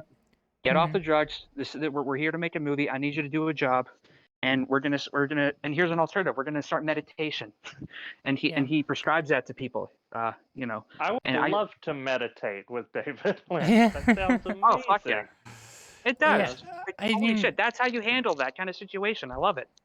Yeah. I was once feeling really, really crappy about a show that I had worked on. I didn't feel like I did a particularly good job, and one of my colleagues was like, "Oh, like what's wrong?" And I'm like, my show is garbage. Like the pacing was all off. Like I messed up some of the calls. Like like the graphics were wrong. Like it was just a disaster. Everything went to shit, and my colleague just looked at me and he's like, so? He's like, it's just a show. Nobody died. You're not a surgeon. Like you Right. can have a Yeah. bad day at work and maybe you produce like the show isn't good that day.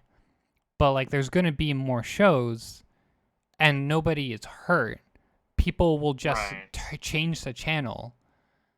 And we can try our best to do better, but we shouldn't be kicking ourselves in the butt for like not doing a good job. We just need to learn from it and make a better show tomorrow. And just this idea that like, yeah, nobody died, nobody got hurt, like no one is walking home without a wife that day because of like me doing a bad job, right? Like unless like Right. God forbid I'm hanging lights on a grid and I don't like pig clamp something properly and it fucking clonks someone in the head. Like it's it's not something that we need to ruin people's lives over. Yeah. So I yeah. feel like first time filmmakers or student filmmakers do the same thing. It's like they feel like Mhm. they have to bear their heart and soul into whatever their first project is. I'm talking from experience. And it's like, if I don't make Citizen Kane as my first film, then I'm done. No, you gotta, you know, some people can kind of smooth their way up to the top. And the only reason Citizen Kane worked out is because he worked with people who were better than him. And and actually look at his career after that movie. It didn't go so good. There's, and I love looking at David Lynch's like early short films that are just these like little weird experiments, just trying out a thing and seeing if it works. And you just kind of slowly build up. You don't have to bury your heart and soul into every project. Just kind of keep working on yourself in these little ways and building toward that. And yeah, if you're on a show, I would practice a certain just like emotional distance from the work that I end up doing because I'm just there to learn, the skills of working on a set and working in collaboration with people. Yeah. Well, I mean, he made Citizen Kane, but he did not make Paddington 2. So, This is true. Paddington 2 is This so is yeah. true. cute. He did not Paddington too. All right, Uh, scores. Ratings, yes. I'll give this. I think I'm gonna give this a 6 out of 10. Um, You, yeah. you don't want to bring that .9. You don't want to bring that .9 higher. I tell you what, I'll give it a 6.8 because if I give a movie about sexual assault a 6.9, I would feel really gross and hate myself. So I'll give it a True. 6. Okay. I tell you what, I'll give it a solid 6.8, which is safe by 1 point. So go ahead. Sure. Just close. I always try to get that meme score in these episodes, Alexis, just Yeah, for and I context. started to do that because I think this is a nice Yeah, get off film, my territory. This is my but zone. this is yeah, I would feel creepy. So go ahead. No, you're right. You're right. No, I feel bad giving it that number too. Honestly, I really like that this film took its time to pace itself out. I felt like I could really live and breathe in those set pieces and live kind of her life in her shoes. I suspect they wouldn't fit, but I could feel like I could, living that. Sure. And it makes me feel weird and it makes me question the kind of industry I'm getting into. Or actually, if I aspire to be a director, it makes me really want to appreciate everybody that comes close to helping me with any of it because I wouldn't want to put anyone in that kind of position through the bureaucracy of bullshit that people that work on films have to do. So, it makes me want to appreciate everybody that is involved in the process, like not to look down on any certain job positions because, they're the reason that any of this gets made and they should be given full praise for it and shouldn't be, kept down for one reason or another. They should all have that same ability to aspire to do better. Like there should be the idea that you can start from the bottom and work your way up, and there isn't, something that forces you to do it a certain way. So I really like this film. I really appreciated it. I give it an 8. Okay. All right. Yeah, I'll come right down in the middle with a 7.5, and it feels almost like tough to me to give this a rating because like I think it accomplishes it like what it means to do, which is to tell a story, a very personal story to the director, writer, editor, Kitty Green, and I think it tells that story pretty well. I think it shows the misogyny in the film industry, which is what it's trying to do, pretty well. I think Julia Garner is awesome. I think she kills it. Like, it's the movie I felt like succeeded in what it was going for, but I don't know if it was going for trying to be a great movie. And it's like, it's just like Yeah. for that, like, yeah, I give it like a 7.5 because I liked it and I enjoyed it. It's not like I'm probably not going to watch it again.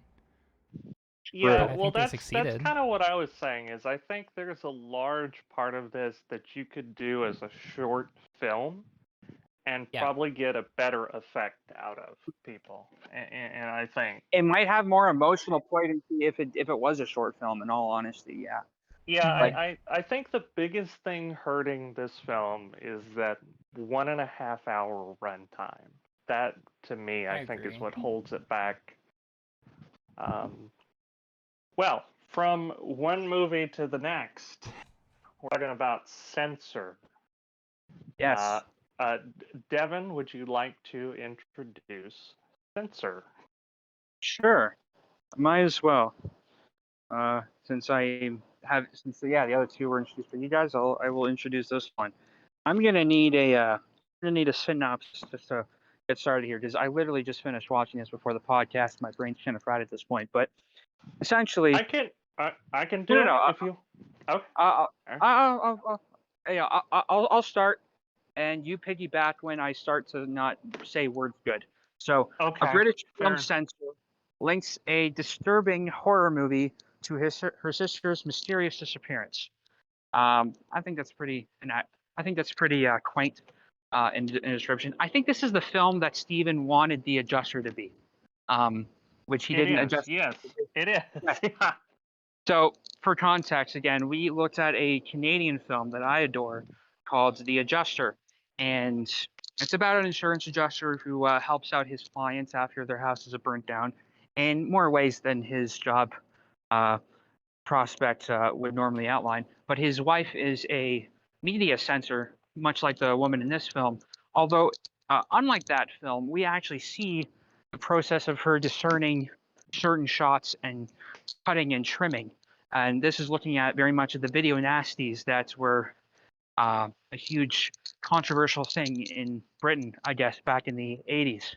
Oh, very Sure. much so. Yeah. In The Adjuster, it's more like the abstract idea of these awful films and everybody's desensitized. You never actually get a glimpse of them. In this case, you actually see them, and at some point are, spoilers, transported into them, which is the meta layer that this gets into that I really appreciate. Yeah.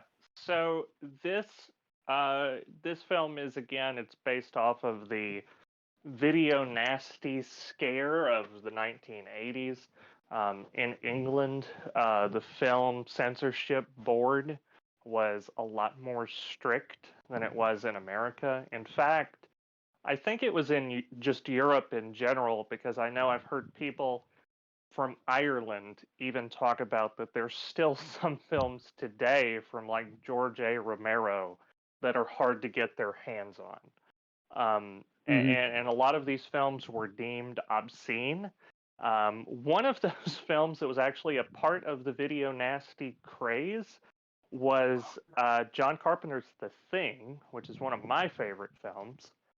And so it is really interesting to see how far we've come in terms of entertainment and censorship. This story is about a woman. She's unfortunately her sister has gone missing, and there's she's reviewing these films. We actually do get to see some of the films she's reviewing, cutting and trimming and going through that. And she thinks that one of the actresses in the films that she's reviewing may be her sister. I gotta say, there's a couple of things I like about this film. Number one, the cinematography and the color grading and the whole just visual aesthetic of this film is gorgeous. I loved every moment of just that grading and cinematography and the look and the feel of it, because the lighting, the lighting, it's very polished, but it's not polished in a too distracting sort of like over stylized look. But it's a film that just looks good.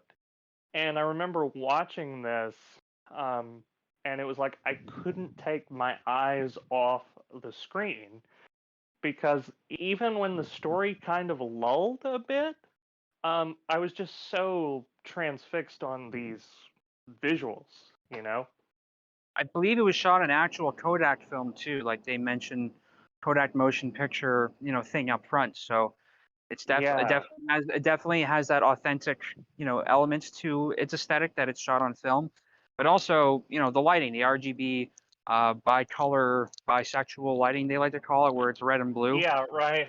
But I don't know if that leads into this thematically, but I like that it's there and it looks good, but it also thematically is justified by the content of the story. Because, well, I guess there's so many with the whole prospect of LED lighting, and you can buy cheap lights that are fully RGB color adjustable, and those are fun toys for filmmakers that want to just have a flashy looking image. But I just see so many, music videos and things that just have that color lighting because it looks cool, not because it Right. has any thematic purpose. But here, they use it in a way that it feels like it belongs there.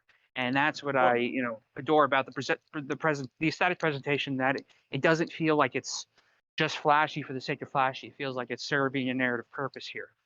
yeah, it definitely feels purposeful, and I thought the performances were good. I like Hold on just a second. I liked all the performances. I thought the head of the film company, I thought he was a pretty interesting character. I thought he was good for his role. I thought the main actress was great. Mm-hmm. Her family, all of these folks were giving some really good performances, especially in this kind of low budget indie film. You could kind of tell the limitations of the budget in some scenes. But I thought overall it did really well. Um, this film reminded me in a lot of ways of Brian De Palma's Blowout, but also David Yeah. Cronenberg's Videodrome, and I love both of those films. So this was like a real treat for me because it felt like a return to films I just love and have always had a soft spot for. And it feels like it references other films, but also while being its own thing entirely. Like it just has notes of those films in that kind of genre. Like Right. there were scenes of this towards the end. I won't spoil the ending yet, but the ending of the film almost reminded me of the beginning of Blue Velvet in the way it was presented. I could kind of see that kind of middle class suburbia. Yeah, Uh, the yeah, soft glow and everything. yeah, Yeah. definitely. So I thought like this was my favorite of all the three movies, and Really? Okay. yeah, by like a huge margin. I thought it was stellar. I love the Yeah, feel of just like a psychological thriller about this like woman with like unprocessed childhood PTSD who has this like almost Catcher in the Rye situation where because she hasn't processed her guilt and her trauma that she like works as a media censor to try and like protect the public and like protect children, and she ends up because of her like unprocessed trauma internalizing these movies, much like Yeah. how Heather Langenkamp in New Nightmare might have internalized movies that she worked on, and like definitely. how the people who like worked on Mortal Kombat needed a lot of therapy because of like the violent images they were exposed to day in day out.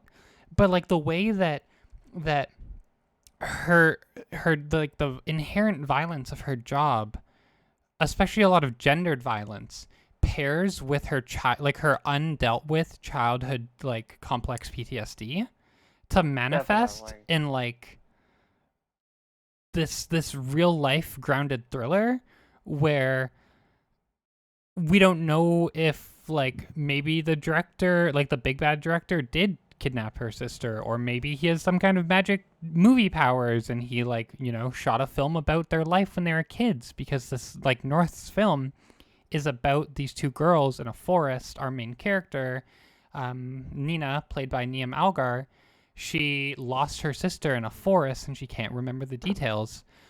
And she's like, oh my God, what if this is what happened?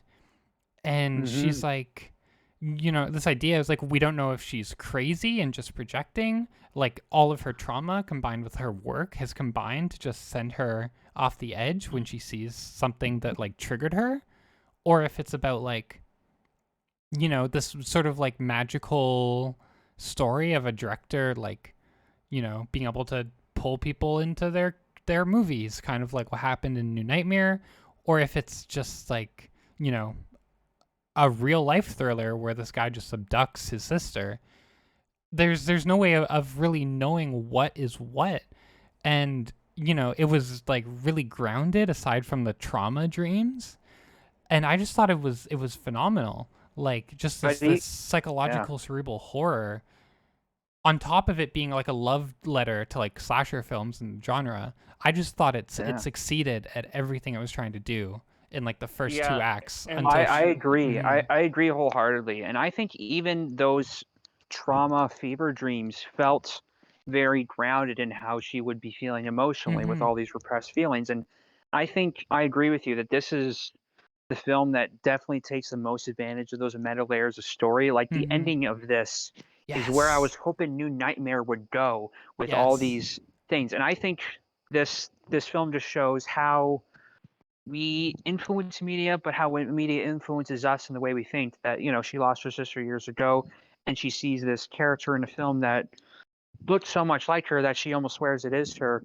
and then she becomes in her mind a part of that film. That's how I kind of interpreted that whole, the way things unfolded. But it's like um how we kind of embody these characters, how we sort of project ourselves into them, if they're if we relate to them in that sense. And yeah, Well, I just and loved I loved how it also, yeah, I mean, also, this is her debut feature. Mm-hmm. So that I was great. very impressed that this is an impressive debut. Um, Absolutely.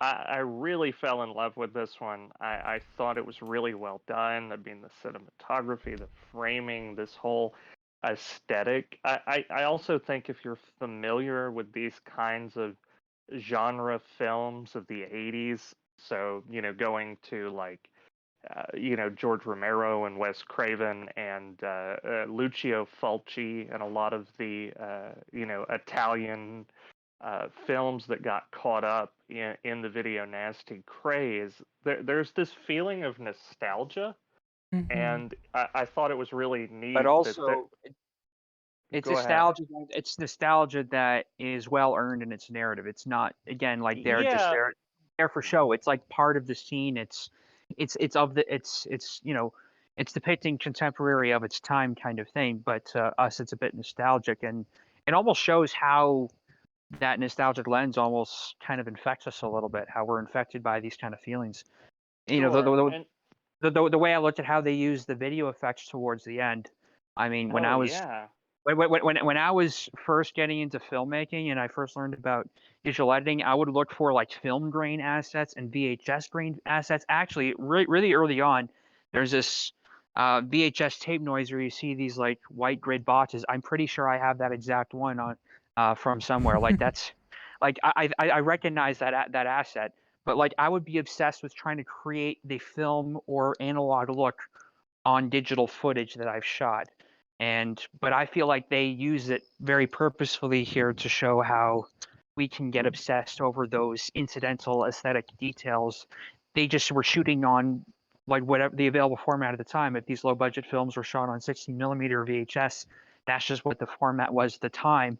And those, deteriorations of those details that light leads, those are just incidental things that they never intended, but we look at that as a feature nostalgically ever since, or probably even before, Planet Terror came out with Robert Rodriguez shot it digitally, but then added all these, film grain and dirt splices to it to make it look like a really rough grindhouse feature. so I think I don't know if that's how Rodriguez did it, but I That is, know. Okay, I I know know what. Death Proof Uh, was shot on.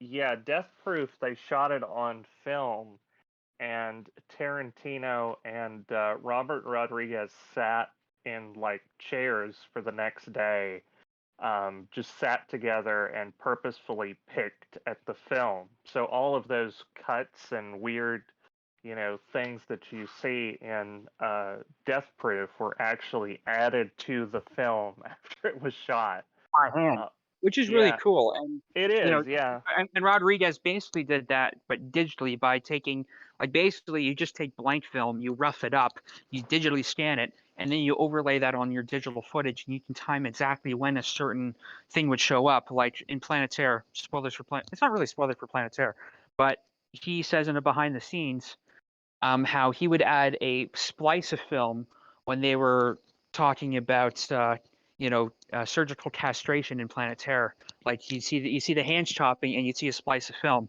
and that was like a joke, a visual joke that right. he added on top of it. Yeah, I'm a yeah. nerd about this shit, so I can talk about it all day. But No, back no, to definitely. I mean, I am too, but I think we all it's are part, here. But but I'm saying how they've integrated these effects into the narrative and how it's not just there to make it look like an old film. Like the way they overlaid and got rid of certain film distortions near the end, perfectly So it was perfectly integrated into the story they were trying to tell.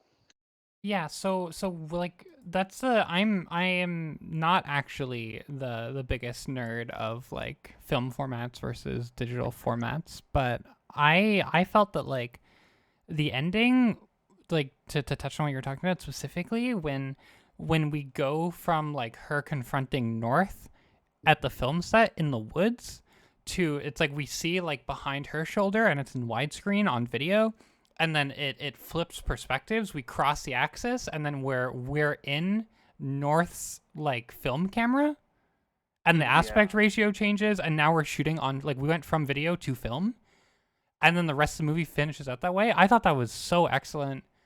Yeah. Just like both as like a visual style thing, like it's like aspect ratio changes and like shooting format changes mid film are cool. But what's also cool is that it created a lot of narrative ambiguity about if what we were watching was a movie within the movie or if it was just like a continuation of just like, oh, well, this is happening from this perspective. Like it's just a movie, and the perspective has changed from her perspective to this director's perspective. So we're viewing the world differently. Or if it's actually, like we're inside a movie within the movie. Yeah, well, and I think Stanley Kubrick, going back to him and the Shining, there's certain moments where the perspective changes or they cross the line. Mm-hmm. And that was to kind of visually show that Jack Nicholson's character was losing his mind. Mm-hmm. And, I think that may have been the purpose of this Yes. as well.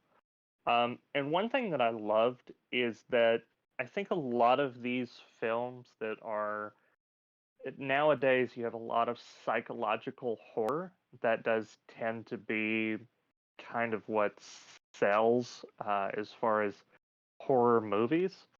Um, but they honestly, a lot of them read more like dramas or they read Yep. more like tragedies. Um, I think people could, nowadays you could argue that The Assistant is a horror movie. Like I've heard people argue that Shiva Baby is a horror movie, and I think that not to sound gatekeepy, but I think that there's something about true horror that has kind of been lost because we're kind of focusing on these very slow burn psychological. Some of Mm-hmm. these movies don't even have monsters or gore in that traditional sense. And so what I liked about this film is yes, it's playing with the psychological aspects and things that seem relevant today, but it never loses track of this is a horror movie and this is what it's about. And you have this Cronenberg, body horror. There's like the guy with the mouth monster head coming out of his stomach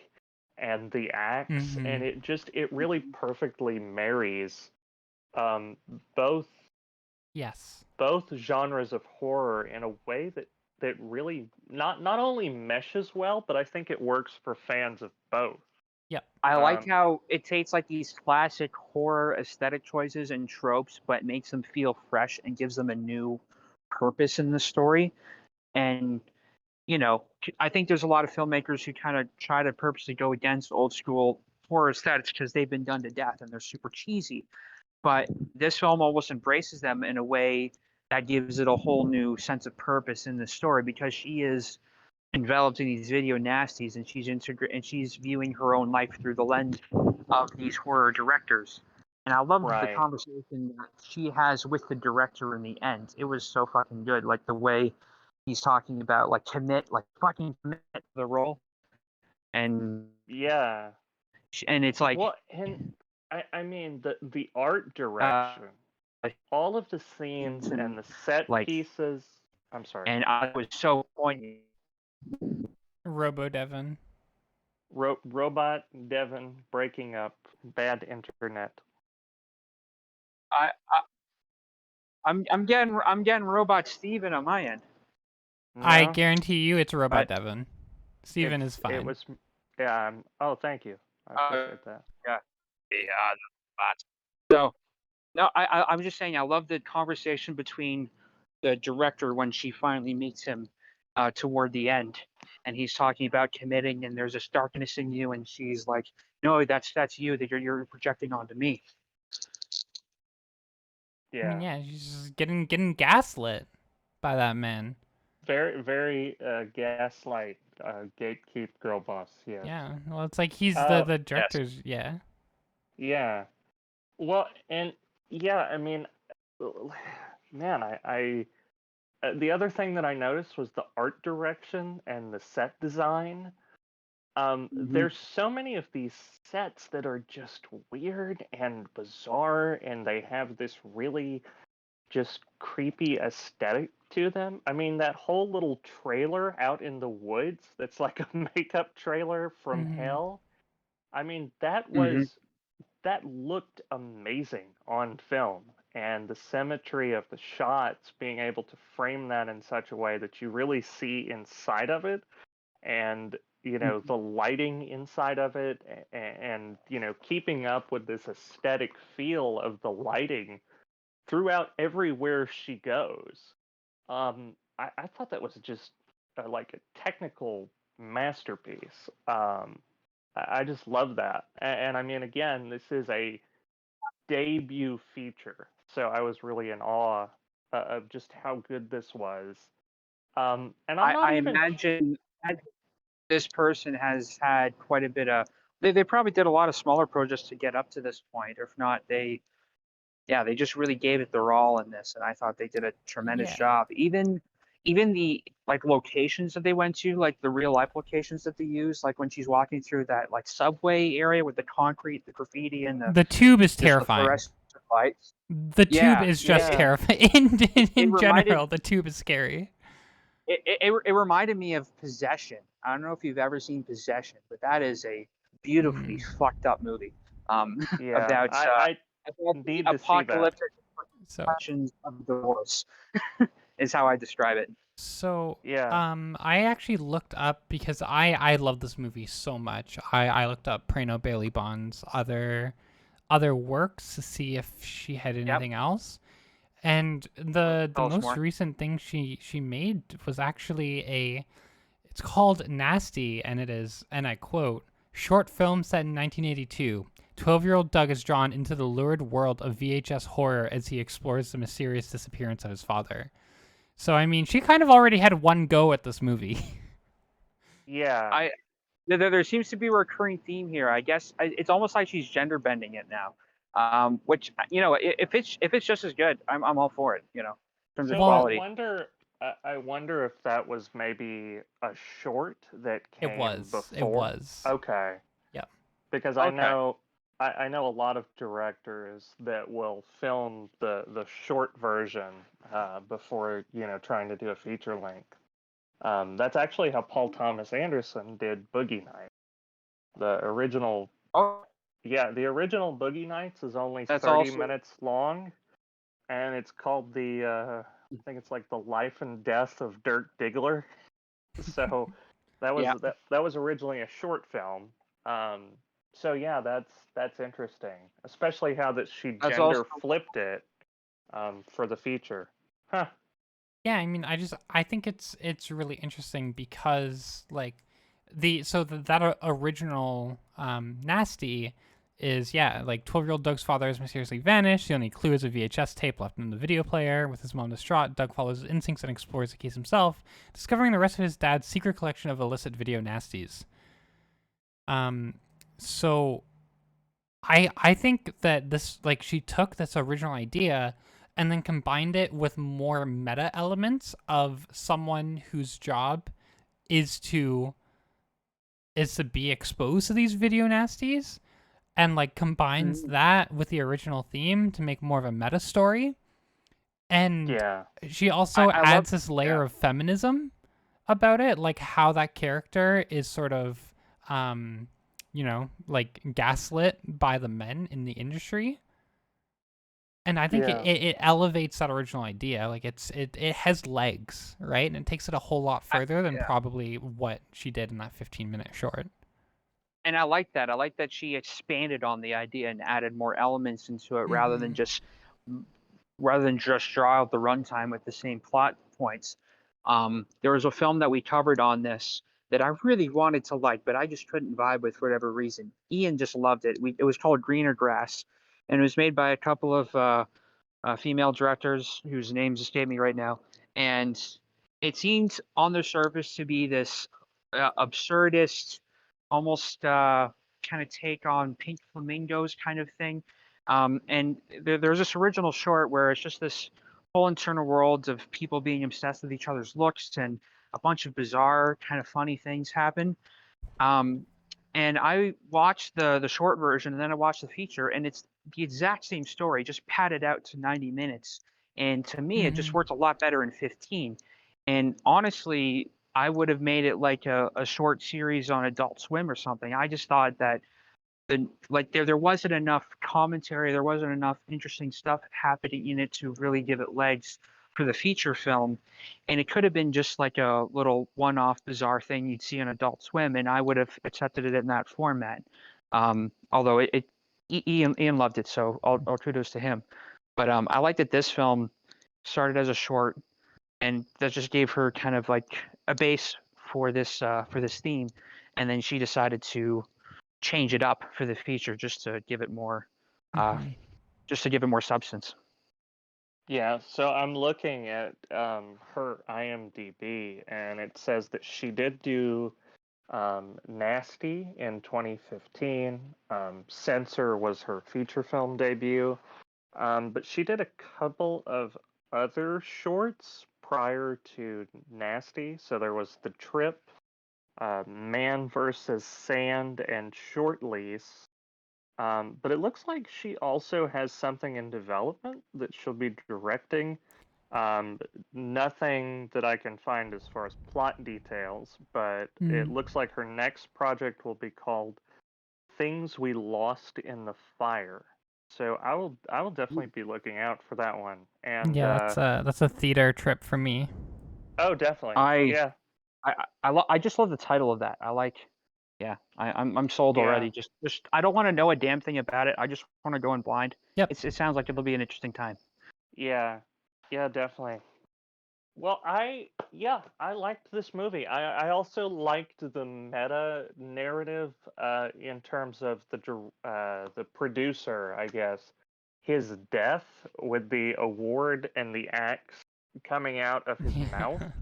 I thought that was I mean it's particularly gruesome and it's brutal, but I also thought that like it felt purposeful in a weird way.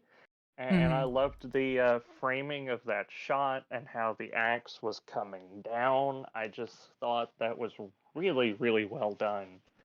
Um, yeah, it's hard for me to find a flaw Mm. with this movie. So that scene actually that you're talking about, where so she becomes obsessed with so the director is North, and then there's a producer who puts out his films. She goes Right. to visit the producer, and she doesn't really know what she's trying to get out of him, but she wants more information because she's trying to find her sister, and she's become obsessed with everything that's going on with this man's movies. So she seeks out the producer to try and get more info, and he thinks that it's a come on, and that she's like showed up in the middle of the night to talk about his movies because she wants to smash, and he gets all weird and creepy, and she ends up pushing him against an award that he was showing off to her like 2 minutes earlier, and sets on the coffee table. She shoves him back, he falls, and like the statue goes through his throat and like chokes him to death on his own blood. And Yeah. that scene was the only one that didn't work for me, because before then we're kind of grounded in that psychodrama, and that's the scene that starts turning it into like more of a campy horror. But I don't think that the Yeah. horror at the end of the movie is campy. So this whole scene was just kind of like a little out of place for me. It like Really? didn't really Huh. work. Yeah, because I was just like, well, like that level, like the violence surrounding her, like it foreshadows what's to come. but we're still seeing like her real life, through our 16:9 eyes. Like it's she hasn't fully descended into like losing herself to Right. to Yeah. this yet. But like it happens in such like a grotesque, like campy, body horror way, and it's it's appropriate, I guess, but it didn't work for me. It kind of took me out of it. And I haven't mentioned this yet, but I was so like in on this movie and everything it was serving me that like I had to pause it partway through because I like the everything. I just had so much dread and tension that like I had to emotionally prepare myself for wherever this movie was taking me. And that bit just like kind of took me out of it a little bit. So that's like the 1 week scene for me. Okay. It's like, two can't like I almost would have even liked it more if like there was something that brought it back to that like horror movie vibe. Like, maybe not only is he showing her his like his awards, but he's also showing her his cameras, and we see it happen through the end, like through the eyes of like a 35 millimeter. Like, I think that would have worked better for me. I think like maybe if I was doing it, I would maybe have him like, put on one of his movies to like try and, seduce her. And like, as he's getting up in her shit, we have like a campy horror movie like project on top of them or something like that. And then she pushes him and then he falls, like something that isn't grounded in reality or the rules of reality necessarily, but something that's grounded in this like video nasty world. I think would have sold me on that scene, and it's like camp a little bit more. Well, yeah. So I mean, are you saying if you were the technical producer on this, scrubbing on your scrub reel, you would have trimmed that scene and you would have called for a reshoot to get that element of the story in? If yeah, well, I mean, if like if it were my movie, I probably wouldn't have blew my load so quickly. okay. Right? All Like right. Okay. like I was making. I just had the image of in my head of you like scrubbing on the thing going through this. So that was just a joke on my part. But yeah, but like yeah, but that's what I think it it's did, fitting though, right? isn't it? That you don't that there's things you'd want to add. Yeah, it's like No, I I mean personally would have done that differently. I know, sure, and but I think it's good to find that. It's good to find and like what's a movie I really appreciate, but what would I change about it? Like what's yeah, something that in my head canon could have improved stuff, and that's where you start to generate ideas for your own thing of how you'd approach this similar Mhm. kind of concept. yeah. So it's always Well, good to exercise that, in my opinion. yeah, and I mean, it could have been done a little differently. I'll agree with you on that, but it kind of, it almost reminds me of um something kind of like David Lynch, or one of those moments. I mean, arguably, Aronofsky. I actually watched Requiem for a Dream Ooh, today. yeah. Yeah, very, Ass to very, ass. Oh yeah. God. I had to I had to write an essay on like his whole filmography, and Requiem is famously one of those movies you only ever want to watch once. I think I watched it like 5 times within a month to Oh analyze it, and wow. I just felt completely desensitized to anything after that. I was Yeah, numb for a while, just yeah, writing, having to analyze that movie. It's a fucking great yeah. movie. It's Yeah. fantastic. But Aster, Aster. God damn it. yeah. Uh, no, I was just gonna say, I mean, it reminds me of something like that where you're just kind of seeing the reality slowly start to break. Mhm. Mm, And I feel like that scene in particular was really that moment where it's like, oh, she's not okay, you know? Mhm. Like, um, Oh, where'd you a- get that clue? well, no, I mean, as far as the narrative, like, it kind of, I think if you take that scene out of context, it does feel a little bit out of place, but it does kind of at the same time it kind of explains, where her headspace is at the end. Yeah. And Yeah. part of me even questions whether or not that scene happened the way that we see it. Mm-hmm. Yeah. Because I think the ending, and I go back to David Cronenberg's Videodrome, which I feel like was a big influence on this film. Oh yeah. That to me it kind of reminds me of this, to where it's like, oh, the lines between the reality and the fiction and the violence are kind of overlapping in a really alarming, grotesque way. Violent. Yeah, yeah, and I think it's also telling that if you notice that scene, she's very nonchalant about all of it. She Yeah, doesn't react like a normal person would react to seeing that. And I don't think that she has a reason to feel the kind of animosity that would justify a vengeful, like a vendetta, to where that feels satisfying or that feels normal for her. Mm-hmm. Because up until this point, she's been so desensitized and blinded and shocked by every piece of violence that's come before her. And I feel like there would be some shock in seeing that in real life. And that's where I kind of question is where is the line? Because things are getting really blurry by this point. And so I kind of even questioned if that scene even happened Mm-hmm. the way that she's imagining it. Yeah, so that's like my interpretation of where the line is when we switch to North's camera and the Right. aspect, like, in my Yeah. mind, that's where the line was, and that's why that scene feels out of place for me, because there's nothing that's like quite grounding it in the line having been crossed. But I do Right. think that he should, like, I don't hate that he died, and I don't like I think her reaction is good, because it shows that, like, she is so desensitized to this violence that it doesn't phase her. Like, she goes to work the next day. Right. And, like, I think that's important. I just, like, I think they could have done a better job of just, like, bringing it into that movie world, but still having her, like, be totally desensitized to it. Yeah. Because, like, yeah, I feel like the line hasn't been crossed before that scene.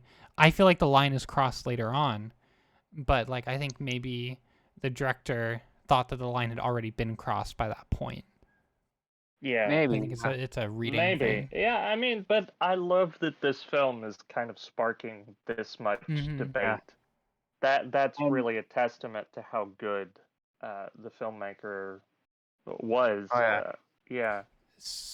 I feel like some of the events or some of the things. So this is talking about the video nasties craze, obviously in Britain at the time, and how controversial it was, and people thought that this stuff was harmful material, and you could see how it affects the people who are looking at it all the time. And then if you see a film like The Adjuster, it's almost evolved past the point where they're not really in the market to censor anything or cut anything. They're just there to categorize, basically. And the people who are working there are kind of excited by the material themselves. They look at mostly pornography, not so much horror. But there is definitely overlap between the two that we hear in the sound design. Steven still hates this movie. I still think it's a brilliant kind of look at that. Although Okay, now wait a minute. You're talking about The Adjuster, right?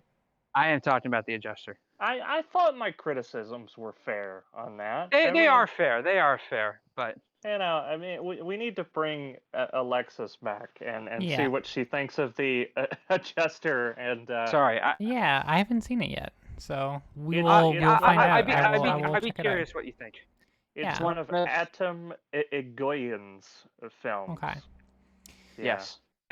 But Atom maybe Egoyan. in the future, if we talk about Exotica in the future, maybe we can have you back, and then we'll mention that one probably Yeah, at some point. honestly, I think she makes a better host than Ian. I think we should just keep her. So, like, Hey, we're happy to have you anytime. no, definitely. I mean, get some Yeah, female gaze on these films. I just there you go. And yeah. I Female honestly, I feel gaze the or female conversation's been better gaze? balanced. Ian tends to overwhelm No, the I'm airwaves. serious. Like, think about this. This is the best episode we've done.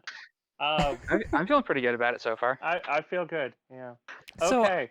yeah, I just want to rein us back in just before we totally lose the plot, just to the ending. Yes, do Because that. when she's in the video store, when Nina's in the video store, we see her eyeing a movie that has like a very like pleasant cover on it. I don't know the title of what she's looking at, but she's like holding it and I guess like considering renting it before she decides like, oh, I'm gonna rent an illicit video nasty.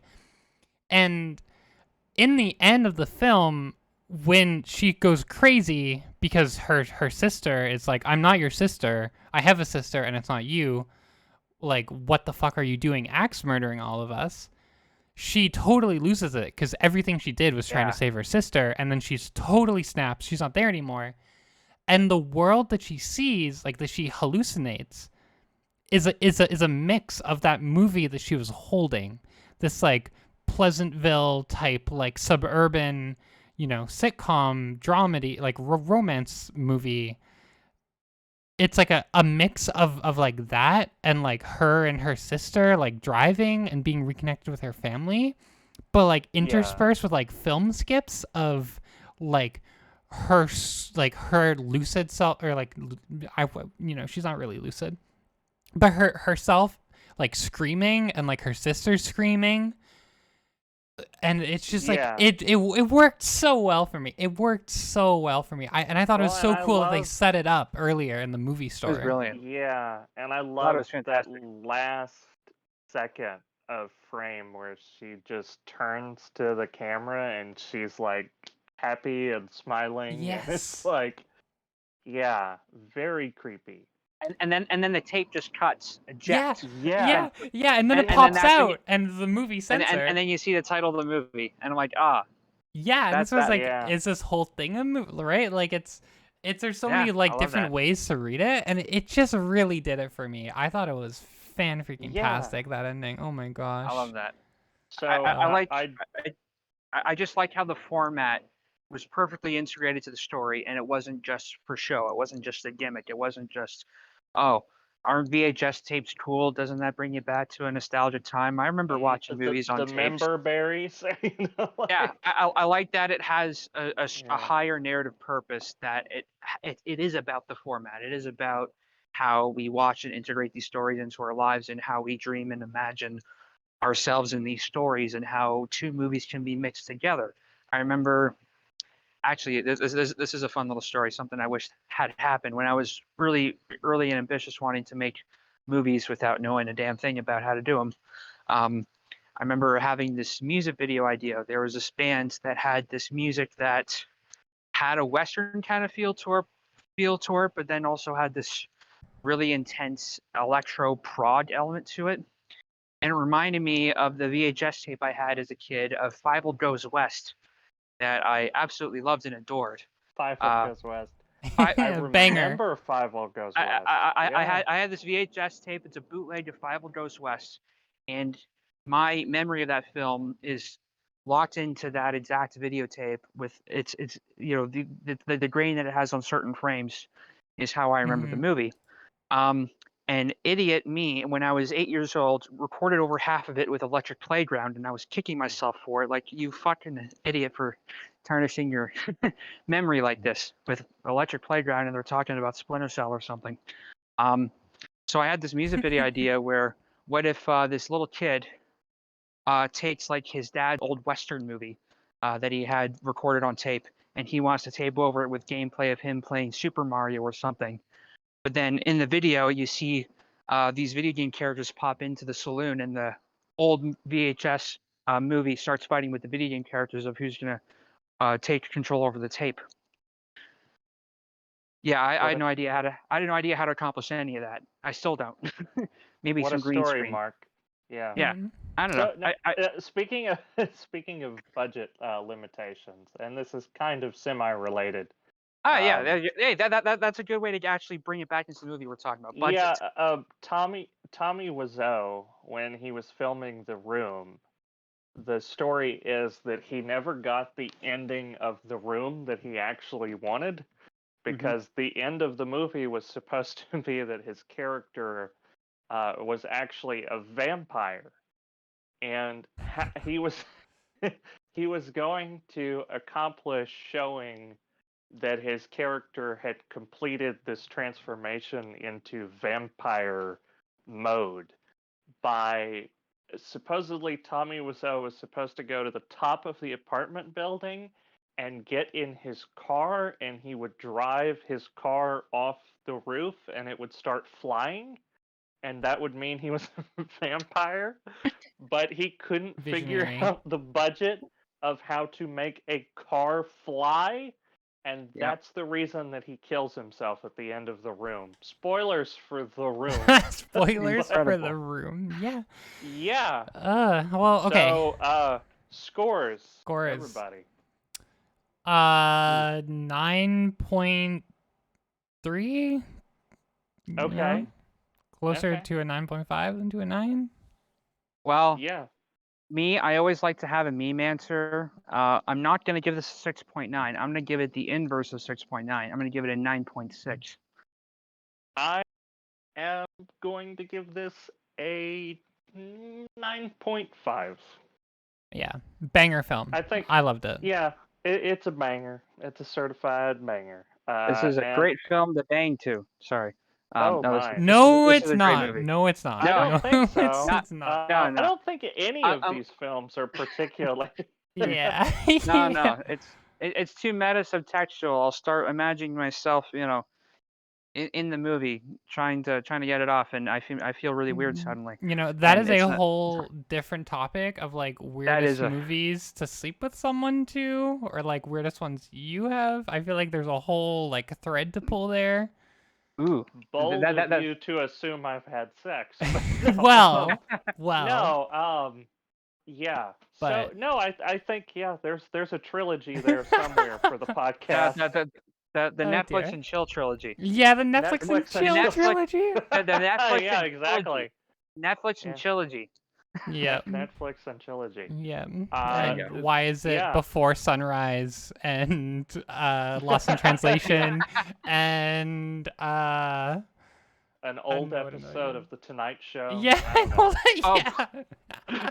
Please put that in the request form. This is too fucking Oh good. my I love God. it when we Yes. come up with an episode idea mid-episode.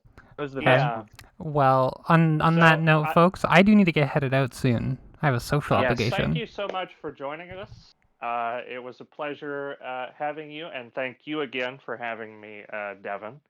Hey. Thank you for helping this shit show actually get on the road, and I'm sorry again for all the delays, but I'm glad we're back on a actual Tuesday. And thank you Yeah. for being Woo! patient with me. I feel fantastic about this. I think this hit off beautifully. I do too. And yes, have a good night, everybody. Stay tuned Yeah. for Conan O'Brien, The Late Show. Yes. Coming up Thank next. you, Alex. Thank you Thank you, for Alexis. having This was- me. Thank Yeah. you. Take care, Thank everyone. you for Bye-bye. being on. Good night.